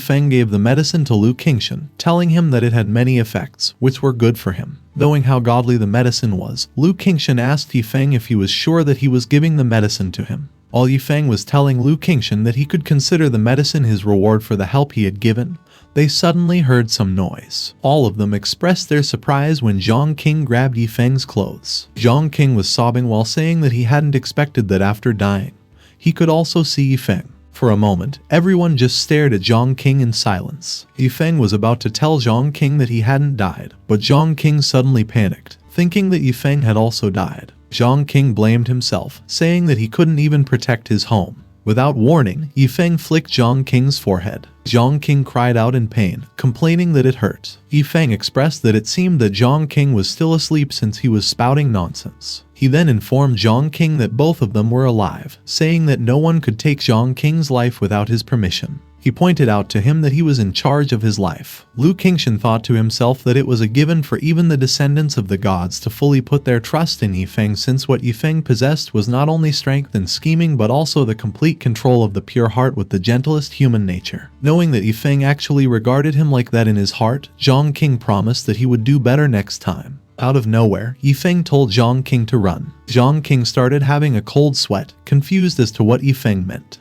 Feng said that trying to climb up a mountain by just relying on one's spirit and going all out without thinking of winning or losing was the act of a reckless man.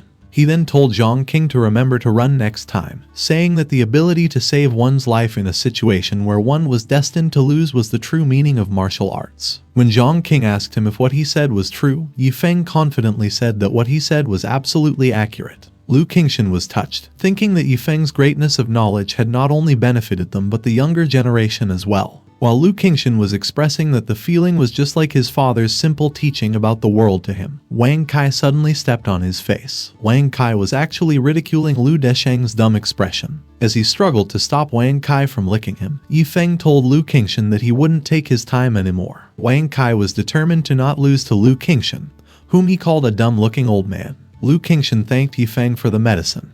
while Lanzu was thinking to herself that Feng had been such a gentleman and had been really so cute. Later that day, Lanzu and Lu Qingshan returned to their Qingshan sect. While they walked in the hall, Lanzu asked Lu Qingshan what had just happened to Jongqing. Lu Qingshan suddenly stopped walking. He congratulated Lanzu, telling her that she had become one of the 2 lucky people on the entire Xianzhong continent for nearly 2 million years. Lanzu didn't understand what Lu Qingshan meant. She wondered if the other lucky person was her master. Lu Qingshan revealed to Lanzu that Jongqing, the only disciple of Feng, was the bloodline of the ancient gods. He said that just a moment ago, they had witnessed the moment when Feng awakened the descendants of the gods, that after 2 million years, the descendants of the gods had emerged again, and that Feng's chess game was the plot of heaven and earth. After showing her the medicine, Lu Qingshan informed Lanzu that the medicine to awaken the meridians of the gods had to be at least of the 9th grade or the immortal grade. He then took a sip of the medicine. Feeling the effects, Lu Qingshan screamed and then flew out of the hall. He was overjoyed by the fact that he had broken through the Martial King middle stage. The man responsible for fixing the roofs couldn't help but say that Lu Qingshan's habit of not walking out of the door couldn't be changed. By breaking through from the Martial King early stage to the Martial King middle stage in one sip, Lu Qingshan proved that the effect of the medicine was too powerful. For a long time, after the breakthrough, the patriarch of the Qingshan sect came back from the roof in high spirits. Lanzu stared at Lu Qingshan as if she was telling him that she wanted to have a sip too. Knowing what Lanzu wanted, Lu Qingshan told her to drink the rest, reminding her that she should drink it right away so the power of the medicine wouldn't dissipate,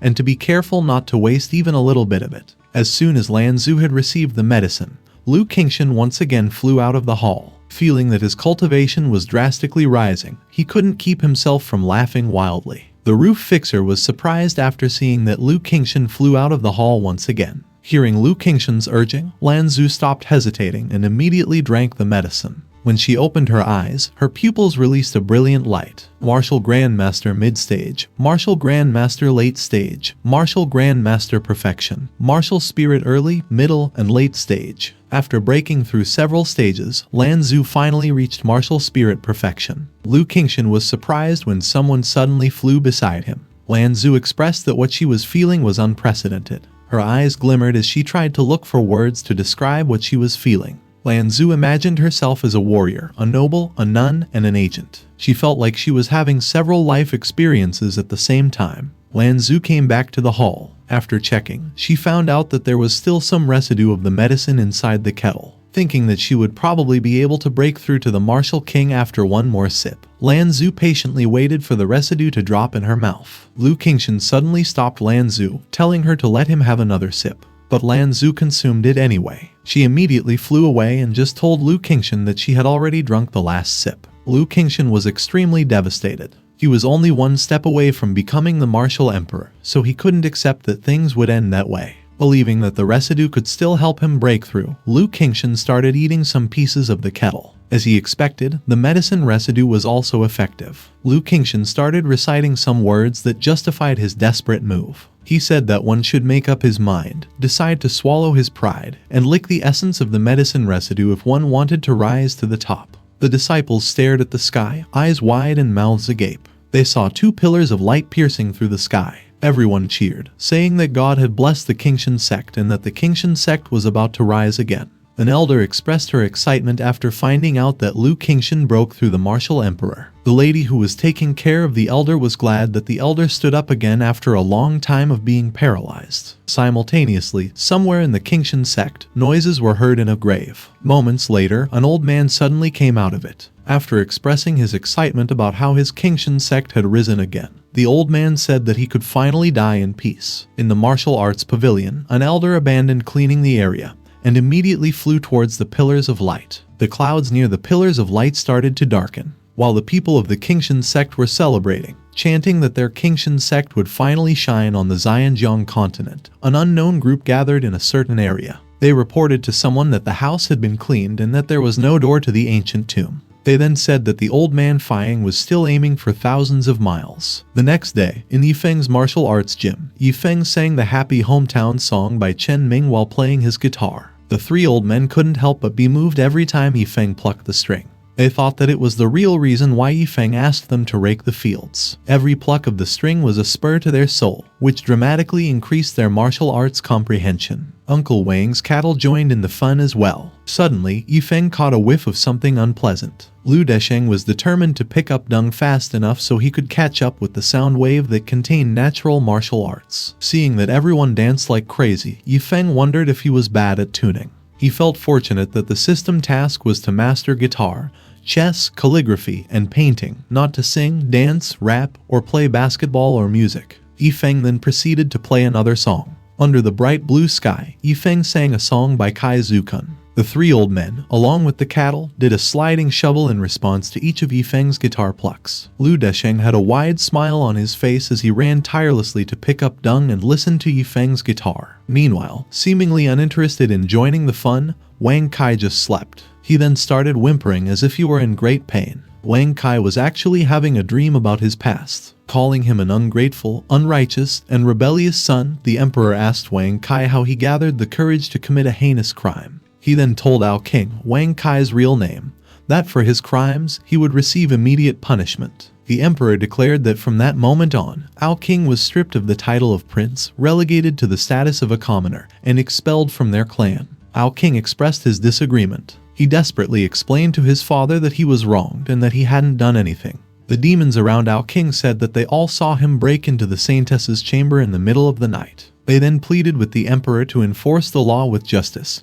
saying that Ao King had no respect for the law, was irresponsible, had neither virtue nor ability, and was a scum of their clan that was not worthy of being a prince. Ao King told his father that he had already explained himself when the saintess arrived. Wang Kai stared at and called Qingcheng expectantly, seemingly thinking that she came to explain for him. Enraged, the demons called Ao King a bastard for calling the saintess by her name. Ao King ignored the demons. He urged Qingchen to reveal to everyone that they were truly in love with each other. As if helping Ao King, Qingchen reminded the emperor that Ao King was the son of luck calculated by the old patriarch through the lunar disk, and that in the future, he would shoulder the responsibility of leading the heaven-devouring demon wolf clan to glory. But then her tone suddenly changed. She told the emperor that Ao King's heart was not right, saying that Ao King sneaked into her chamber in the middle of the night and tried to defile her. She then stated that the Wind Chaser key in her hand was hard evidence. The Wind Chaser key was a treasure specially bestowed upon Ao King to celebrate the rejuvenation of their clan, so everyone regarded it as physical evidence. Ao King said to Qingchen that it was obvious that she showed her affection to him first, and that he gave her the Wind Chaser key as a token of their love. Ao King was so angry that he couldn't help but call Qingcheng a stinky bitch. After she told him to stop making excuses, the emperor told Ao King that he didn't deserve to hold a Wind Chaser key. He then said that since Ao King was stubborn, he would mercilessly punish him. The emperor informed Ao King that he would be punished for 10 years as a beast, would not be allowed to transform, and would also be expelled from their clan forever. As he turned into a beast, Ao King promised Ao Qingcheng that he wouldn't forget that day's humiliation.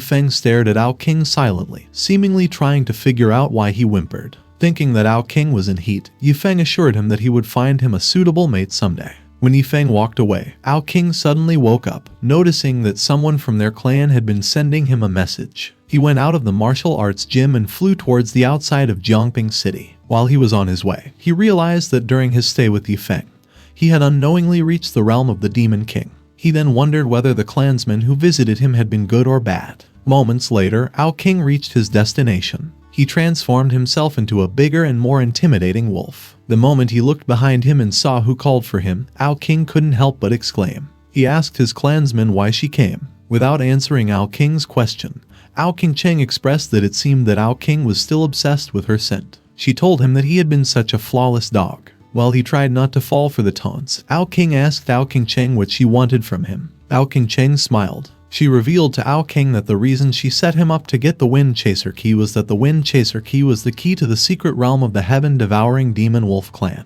Ao King expressed his surprise. Ao Qingcheng said that it was a joke that the old patriarch gave Ao King the treasure, which was a matter of life and death for their clan, and even put a seal on it so that only Ao King could use it, just because he was the son of luck. She then told Ao King that people hadn't expected that the dignified son of luck would be reduced to an incarnate stray dog. While she laughed at him, Ao Qingcheng asked Ao King where his luck was. Ao King started to lose his temper. He remembered the time when he was told by his clansmen not to go crazy thinking about Ao Qingcheng, since the status of a saintess was such that even his father had to pay respect to her. Thinking that he might still have a chance, Ao King approached Ao Qingcheng.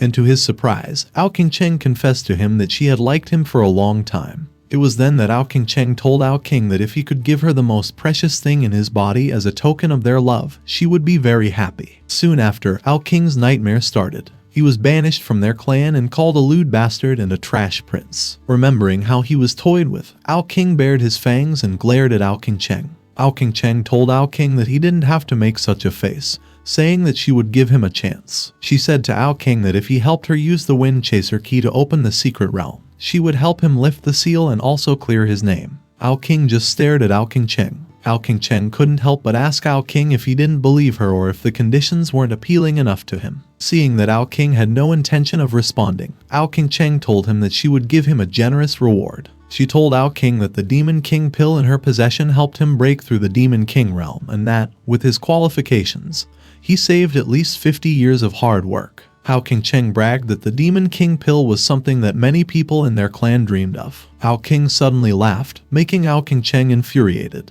She asked Ao King what he had been laughing at. Before Ao King could answer, Ao King and her men felt a familiar fluctuation. While he released his aura, Ao King returned Ao King's question to her. And when Ao King noticed that the fluctuation came from him, he told her upfront that he laughed at her ignorance. Ao King was dumbfounded. She couldn't understand how it had become possible for Ao King to have already been in the realm of the Demon King. Ao King expressed that he didn't care about a puny thing such as a Demon King pill. Ao King was shocked. As a waste who had been sealed into the form of an animal and had also been expelled from the clan, Ao King managing to survive was already an incredible thing. But he had actually reached the realm of the Demon King. Ao King calmed herself and smiled. She expressed that it didn't matter, saying that compared to her Demon Emperor realm, a Demon King was just a wisp of an ant. Ao King then made a new promise to Ao King. She told him that as long as he was willing to come with her to their clan to open the secret realm, after she broke through the true Demon Lord, she would mobilize all the resources of their clan and personally help him get promoted to the realm of the Demon Emperor. She was confident that, with her ability and status, she could help Ao King achieve it within 10 years. Hearing her say 10 years, Ao King couldn't help but laugh. Ao King was starting to lose her cool, but she forced herself to calm down. Knowing that she couldn't afford to be at a disadvantage, she decided to promise Ao King something that she thought he wouldn't be able to withstand. She told him that as soon as the secret realm opened, she would allow him to choose a magic weapon that was infinitely close to the holy weapon as his weapon. Ao King's men praised her for her super strong emotional management ability and adaptability to deal with unexpected situations. They also thought that no one in their clan could refuse such temptations. Ao King strongly believed that Ao King, whom she thought was a loser, would definitely change his mind. But to her disappointment, Ao King still looked uninterested. Ao King nonchalantly scratched the back of his ear. Ao King couldn't help but ask Ao King why he wasn't showing interest in a magic weapon that is infinitely close to a holy weapon, saying that it was something so powerful that she was afraid that Ao King had never seen it before in his life. Ao King suddenly started laughing wildly. One of Ao King's men wanted to attack Ao King for disrespecting the saintess, but Ao King stopped him. Ao King said to Ao King that she knows that he still has deep scruples about her for what happened. She then said that in addition to her previous promise, she could also make an exception. She told Ao King that she had let him join her Red Sun lineage. Ao King's men immediately expressed their disapproval. Although the Red Sun lineage was not a royal family, they were the strongest among all the clans. Not only were they the strongest in the clan, but even among the entire demon race, they were well known. Ao King told Ao King that if he joined them, he would have a huge backer and that he,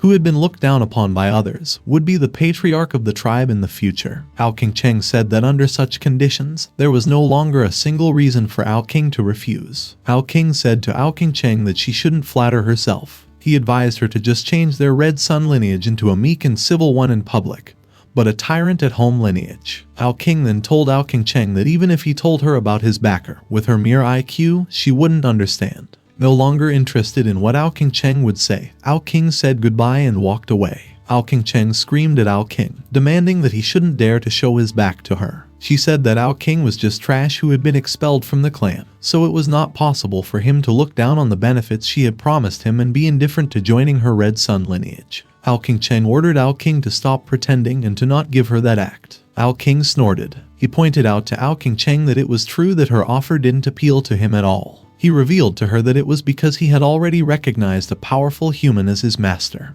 King then informed her that just by following his master, let alone for 10 years, even in less than half a year, he would be able to enter the realm of the Demon Emperor. He also mentioned that in his master's place, not to mention weapons close to the holy weapon, there were real holy weapons that he slept with every day. When King asked her if she thought he still wanted her junk, King Cheng only ground her teeth out of frustration.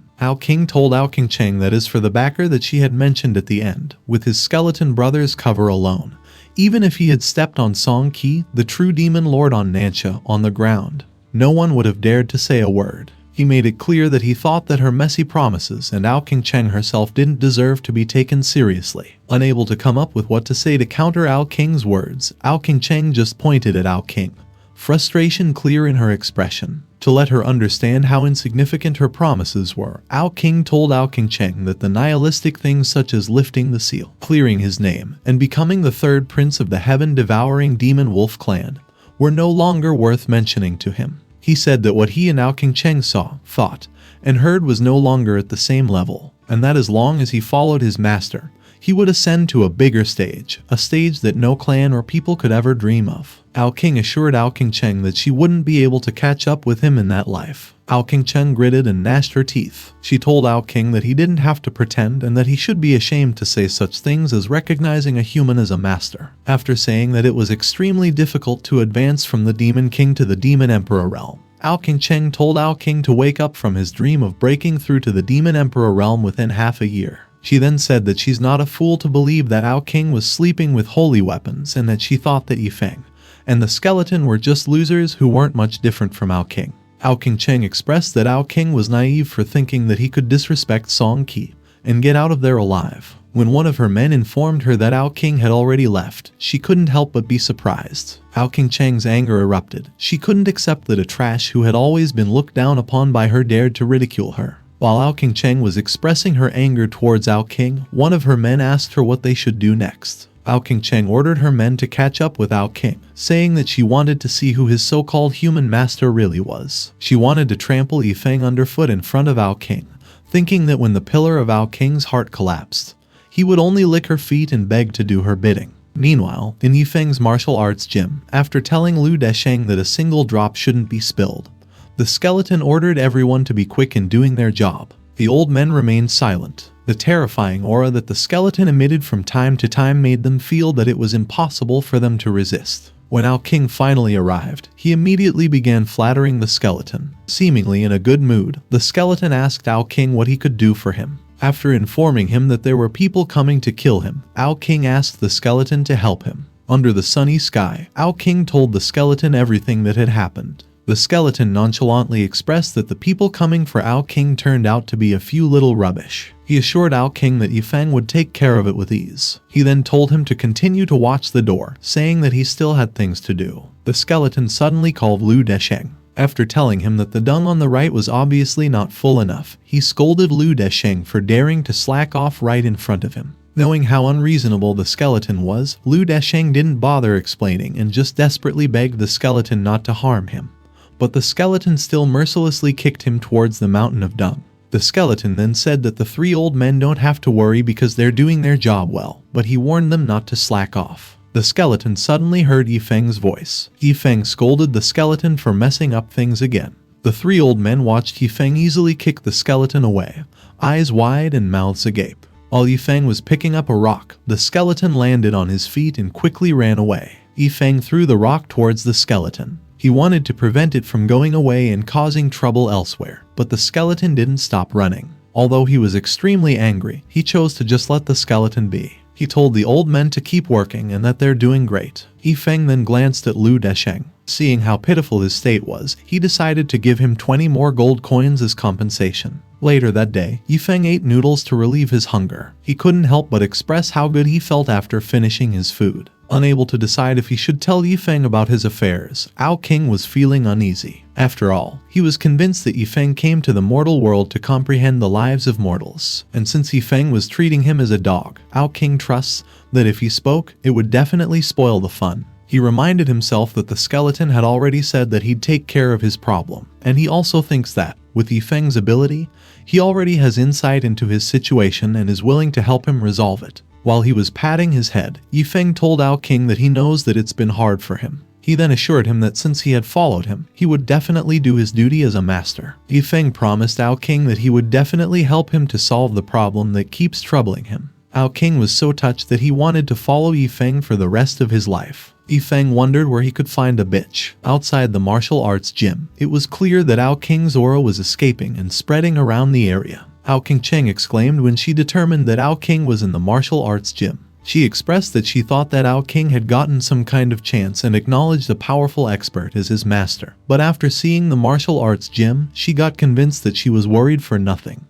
Cheng ordered her men to follow her to crush the martial arts gym. She pointed out to them that they shouldn't leave anyone alive except for King. The wolf beast, who was walking behind everyone else, suddenly smelled something. He couldn't help but exclaim when the skeleton appeared in front of him. He immediately screamed, but before he could alarm the rest, he had already turned into dust. The skeleton followed behind Cheng as if he were part of their group. When they got closer to the martial arts gym, he released the ba-ba noises, suppressing the front door signboard and the paintings inside. The moment Cheng got inside, she immediately noticed the weird paintings. She wondered what they were, but with the paintings being suppressed, she failed to find anything special about them.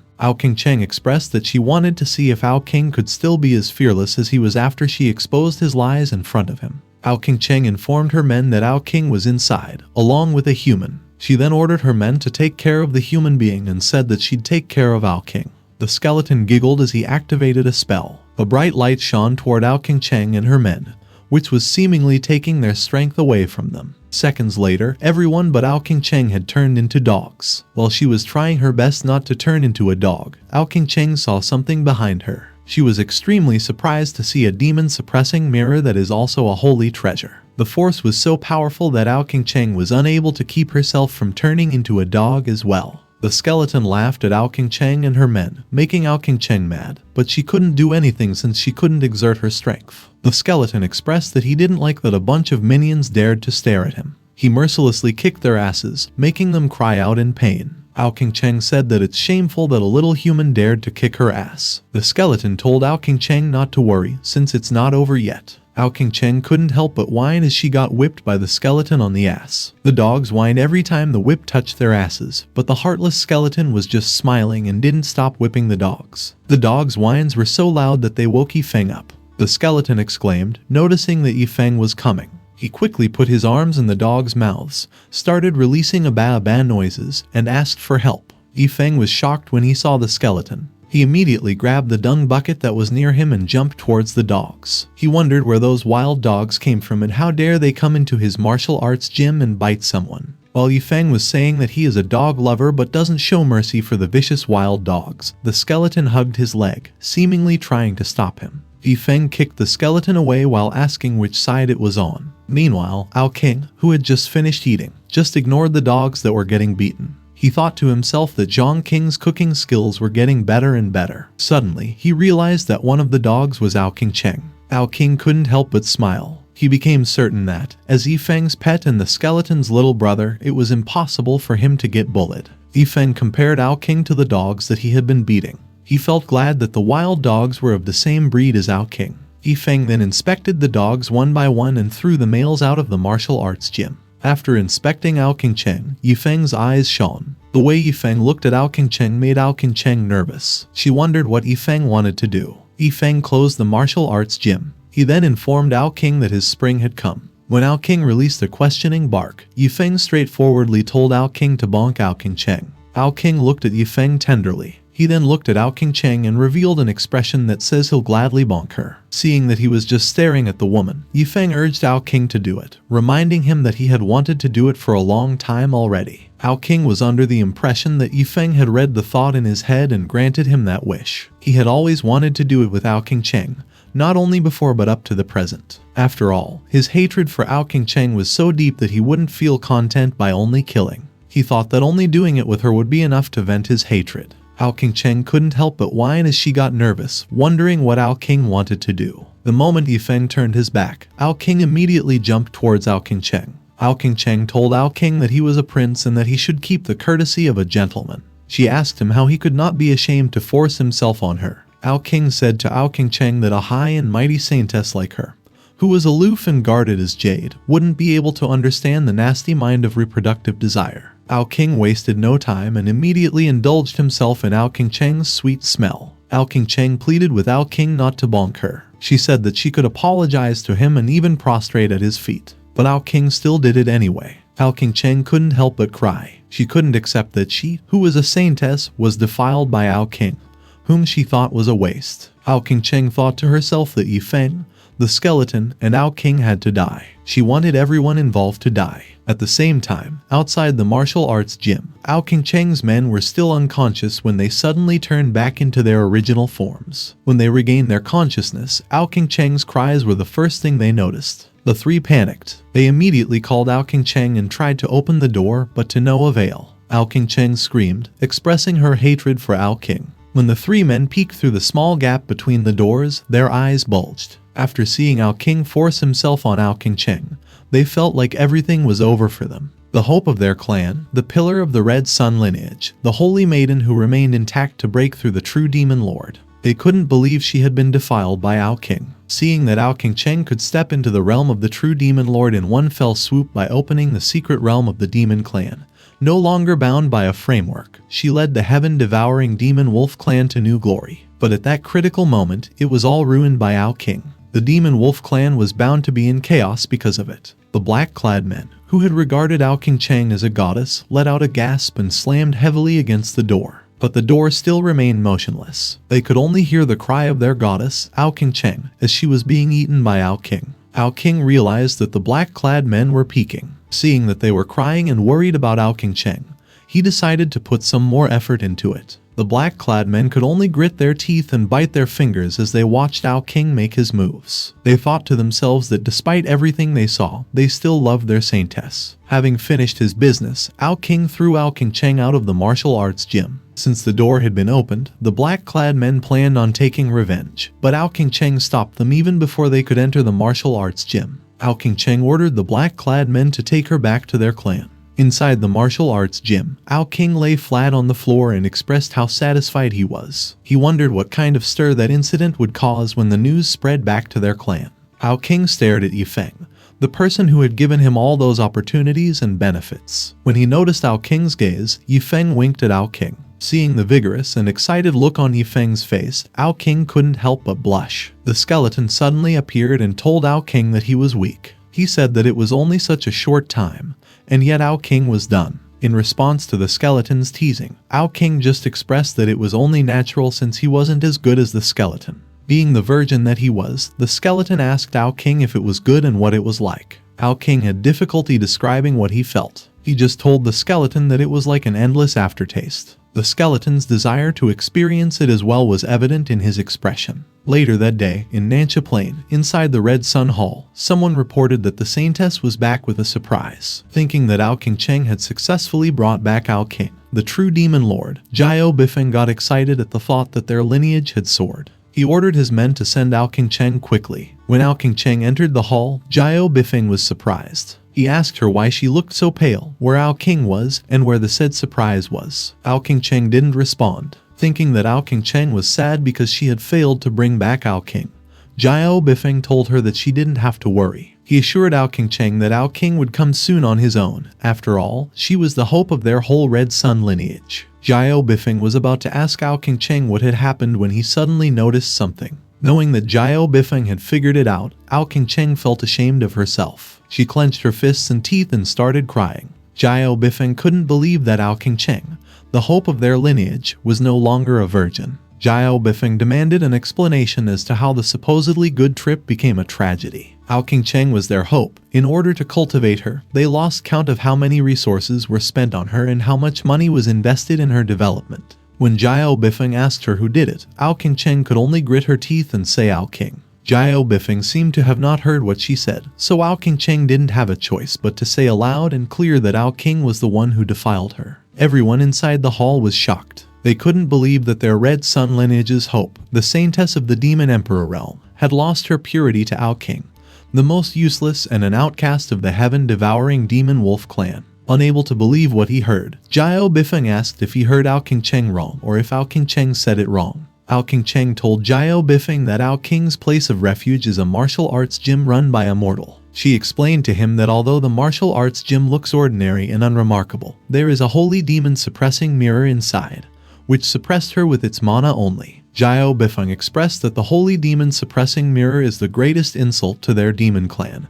and that he wants Ao King and Feng dead. When Jiao Bifeng looked for the two demon sovereigns, Fu Dao and Zhu Luo immediately appeared in front of Jiao Bifeng and asked for his orders. Jiao Bifeng ordered the two to go to the martial arts gym quickly, bring back Ao King and the heads of the people in there, and raise the martial arts gym to the ground. He then gave them the heaven-shielding umbrella, which could protect them from the holy demon-suppressing mirror. After the two demon sovereigns acknowledged his orders, Jiao Bifeng commanded the people inside the hall to follow him to the heaven-devouring hall. The heaven-devouring hall is where heaven-devouring Emperor Ao Zhang handles the affairs of their clan, and it's also his sleeping place. Inside the hall, Ao Zhang told his wife, Yun Wangqing, that each of their 3 sons is more useless than the other, so they should make another one. Yun Wangqing suddenly slapped Ao Zhang. She reminded him that, out of his 3 sons, Ao King is her only son. Yun Wangqing then expressed that she will not forgive Ao Zhang for punishing and expelling Ao King from their clan despite knowing that he was framed.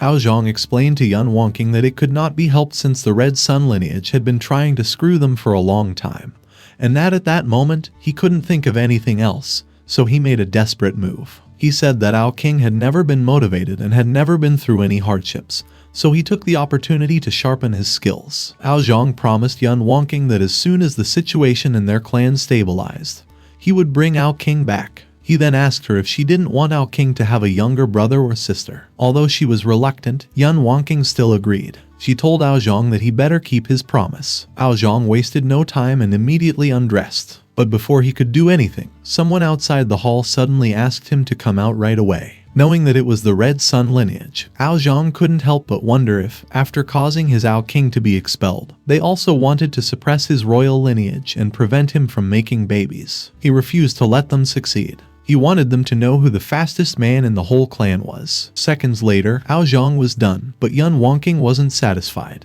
Jiao Bifeng exclaimed when the hall's door finally opened. Ao Zhang immediately announced that he was in the middle of dealing with an important clan affair. He then asked Jiao Bifeng why he was there with so many people to disturb him for no reason. Jiao Bifeng snorted. He said that he was afraid that there was no matter in the clan that was bigger than Ao King's treacherous deeds. Thinking that it was impossible for Ao King to cause any problems, Ao Zhang expressed that he thought Jiao Bifeng had nothing better to do. After reminding him that his son was expelled from the clan a long time ago, Ao Zhang advised Jiao Bifeng to find a better reason if he was looking for trouble. Jiao Bifeng stopped beating around the bush.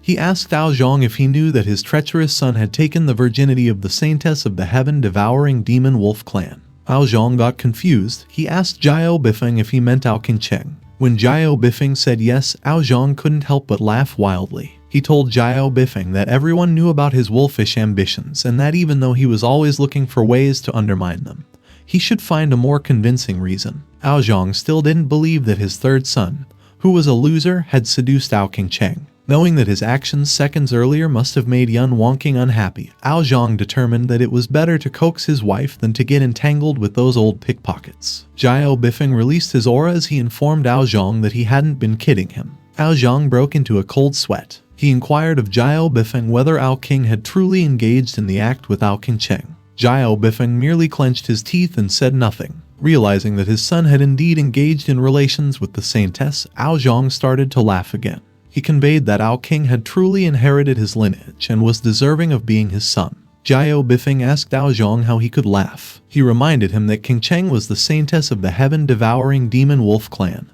burdened with the future of the clan. He then mentioned that by taking Ao King Cheng's virginity, Ao King had shattered the hopes of the heaven-devouring demon wolf clan. Ao Zhang disliked hearing Jiao Bifeng discuss the future while he, the emperor, was still alive. After informing him that he was thinking too highly of Ao King Cheng, Ao Zhang let Jiao Bifeng know that he was aware that Ao King Cheng was the future of their Red Sun lineage, and that it was widely known that they intended to rely on her to elevate the Red Sun lineage to an imperial status. Jiao Bifeng snorted. He argued that since ancient times, the position of the heaven-devouring emperor had been reserved for those who were capable, so it was only fitting for King Cheng, a heaven-devouring demon wolf who was the foremost of the young generation, to lead the Red Sun lineage towards becoming an imperial lineage. Ao Zhang nonchalantly stated that until he passed away, all Jiao Bifeng could do was wait. Jiao Bifeng informed Ao Zhang that their clan had no intention of debating this with him, but they required an immediate explanation regarding Ao King. Jiao Bifeng's men indicated that if Ao Zhang aimed to shield his own son, he might not be able to convince the clan. They expressed that they shared King Cheng's pain and that her smile was something they cherished. Ao Zhang explained to Jiao Bifeng that his son was innocent, stating that it might have been Ao King Cheng who had seduced Ao King. Jiao Bifeng was incensed by Ao Zhang's words. He mentioned that Ao King Cheng could never have committed such a foolish act because she understood that losing her chastity before attaining the realm of the true demon lord would bring ruin, and she had already rejected numerous young talents in the clan due to her exceptional appearance, strength, and talent, so she could never have taken an interest in Ao Zhang's worthless son. Ao Zhang expressed that Jiao Bifeng could have been wrong. He reasoned that although Ao King's strength and talent were just average, with his genes, Ao King's private growth was not to say. He said that if Ao King Cheng had been fascinated by Ao King's peerless appearance, it might not have been impossible. Ao Zhang then added that since Ao King Cheng had been so strong, if Ao King wanted to mess around, he could never have been her opponent. Jiao Bifeng asked Ao Zhang if he was trying to ignore the issue by making it look like a small matter. Ao Zhang didn't respond and just stared at Jiao Bifeng. He suddenly remembered the time when Ao King told him that he had been wronged and that he hadn't done anything.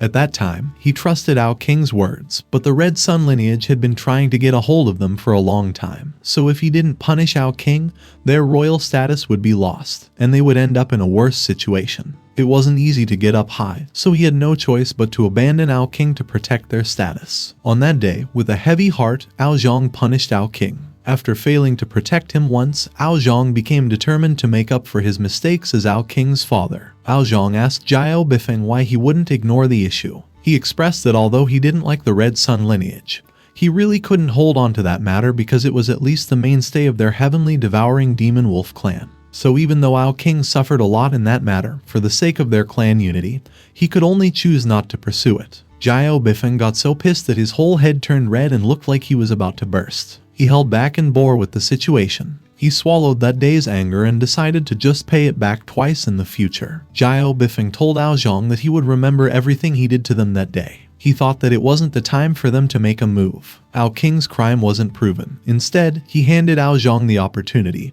and put the following crime on the Red Sun clan. Ao Zhang couldn't help but laugh. He didn't expect that his most untalented son had actually done something cool that even he admired. Since Ao King directly thwarted the wishful thinking of the Red Sun lineage and destroyed their cunning schemes, Ao Zhang couldn't help but regard Ao King as a hero of the royal family. Moments later, a man enthusiastically called Ao Zhang father. Ao Zhang just glanced at the man, snorted, and called him trash. The second crown prince, Ao Tai, asked Ao Zhang why he called him trash. He said that although he wasn't as good as Ao King Cheng, he was still the most outstanding of Ao Zhang's 3 sons. Ao Zhang told Ao Tai that he didn't deserve to be called the best and that he should have learned from Ao King. Ao Tai was surprised. He said to Ao Zhang that whether it was talent, cultivation, or power, he was 100,000 miles ahead of Ao King. He then said that a trash who was expelled from the clan, an outcast, could never have been qualified to be compared with him. Ao Zhang ordered Ao Tai to shut up. He told him that if Ao King was trash,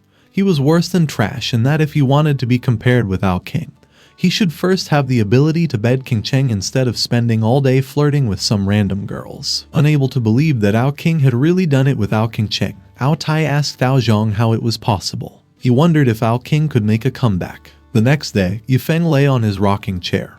He was expressing how he had no intention of doing anything when Ao King suddenly started sneezing. Feng believed that if the dog sneezed, there was a high chance that it would rain. The 3 old men were surprised when Feng suddenly got up.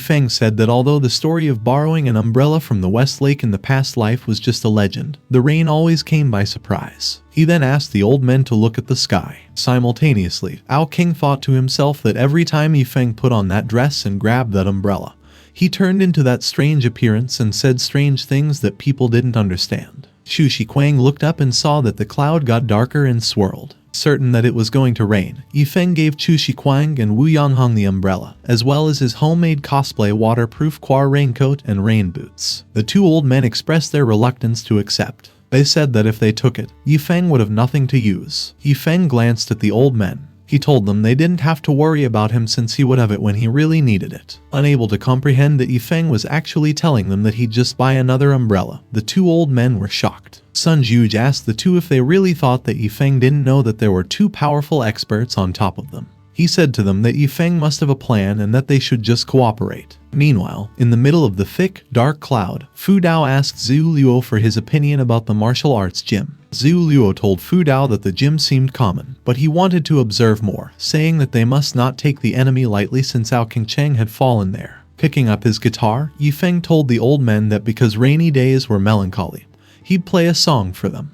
Feng chose to play Farewell, a song composed by Lai Shudong, a Hongyi master in 1915. When Feng started playing the guitar, the old men were surprised. They found out that the sound of Feng's guitar contained a powerful spiritual intent. Compared with absolute martial intent, spiritual intent could nourish the state of mind, and only through the unity of mind and spirit could one reach the peak of martial arts. The old men believed that their best performance during that period of time must have won Feng's favor. Lu Desheng was blessed as well. He was relieved of all the impurities that had been in his heart those days. Fu Dao and Zhu Luo were confused by what they saw. Disregarding the mortal and the black-robed retard who was catching the butterfly, Zhu Luo wondered what the martial ancestors and martial emperor were doing. Fu Dao told Zhu Luo that he shouldn't mind them, saying that humans always did strange things. He then pointed out to Zhu Luo that since Ao King was really there, they should just do it. Moments later, after the song, the three old men expressed that they were inundated with such gifts. They couldn't help but appreciate how nice it was to be with Feng.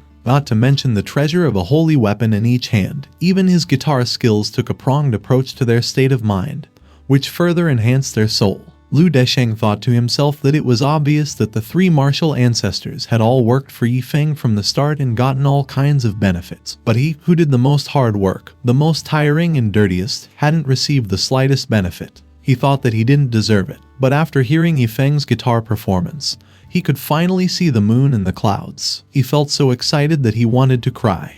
Feng suddenly received a message from the system, congratulating him on the promotion of his guitar skills, which were unparalleled in the world.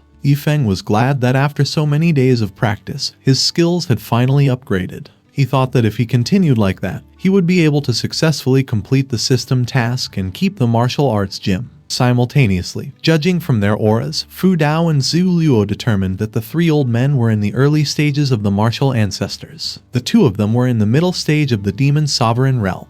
Although they were up against three, their realm was higher, even with the same level of combat. Demon beasts were inherently stronger than humans, and with the semi-holy heaven shielding umbrella treasure, Fu Dao and Zhu Luo were confident that the lives and deaths of the people in the martial arts gym were already settled. As if to ensure that no one could escape, they sealed the entire area first. Pillars of light surrounded the martial arts gym, suppressing the people inside. Wu Yonghong was alarmed, noticing that the black umbrella was suppressing their cultivation and also sealing off the surrounding area of the martial arts gym. Chu Shiquang raised his holy weapon. He wanted to take action and attack the enemy, but Wu Yonghong stopped him by pulling his thongs. Chu Shiquang was embarrassed. He told Wu Yonghong that if he hadn't wanted to come with him, he shouldn't have stopped him. Wu Yonghong instructed Chu Shiquang to look at Feng. He told him that Feng hadn't said or done anything so that it could reveal the two demon sovereigns above his head, which could be a warning to them not to take any initiative. Wu Yonghong wanted Chu Shiquang to understand that it was Feng's territory, so they just had to see what plan he had.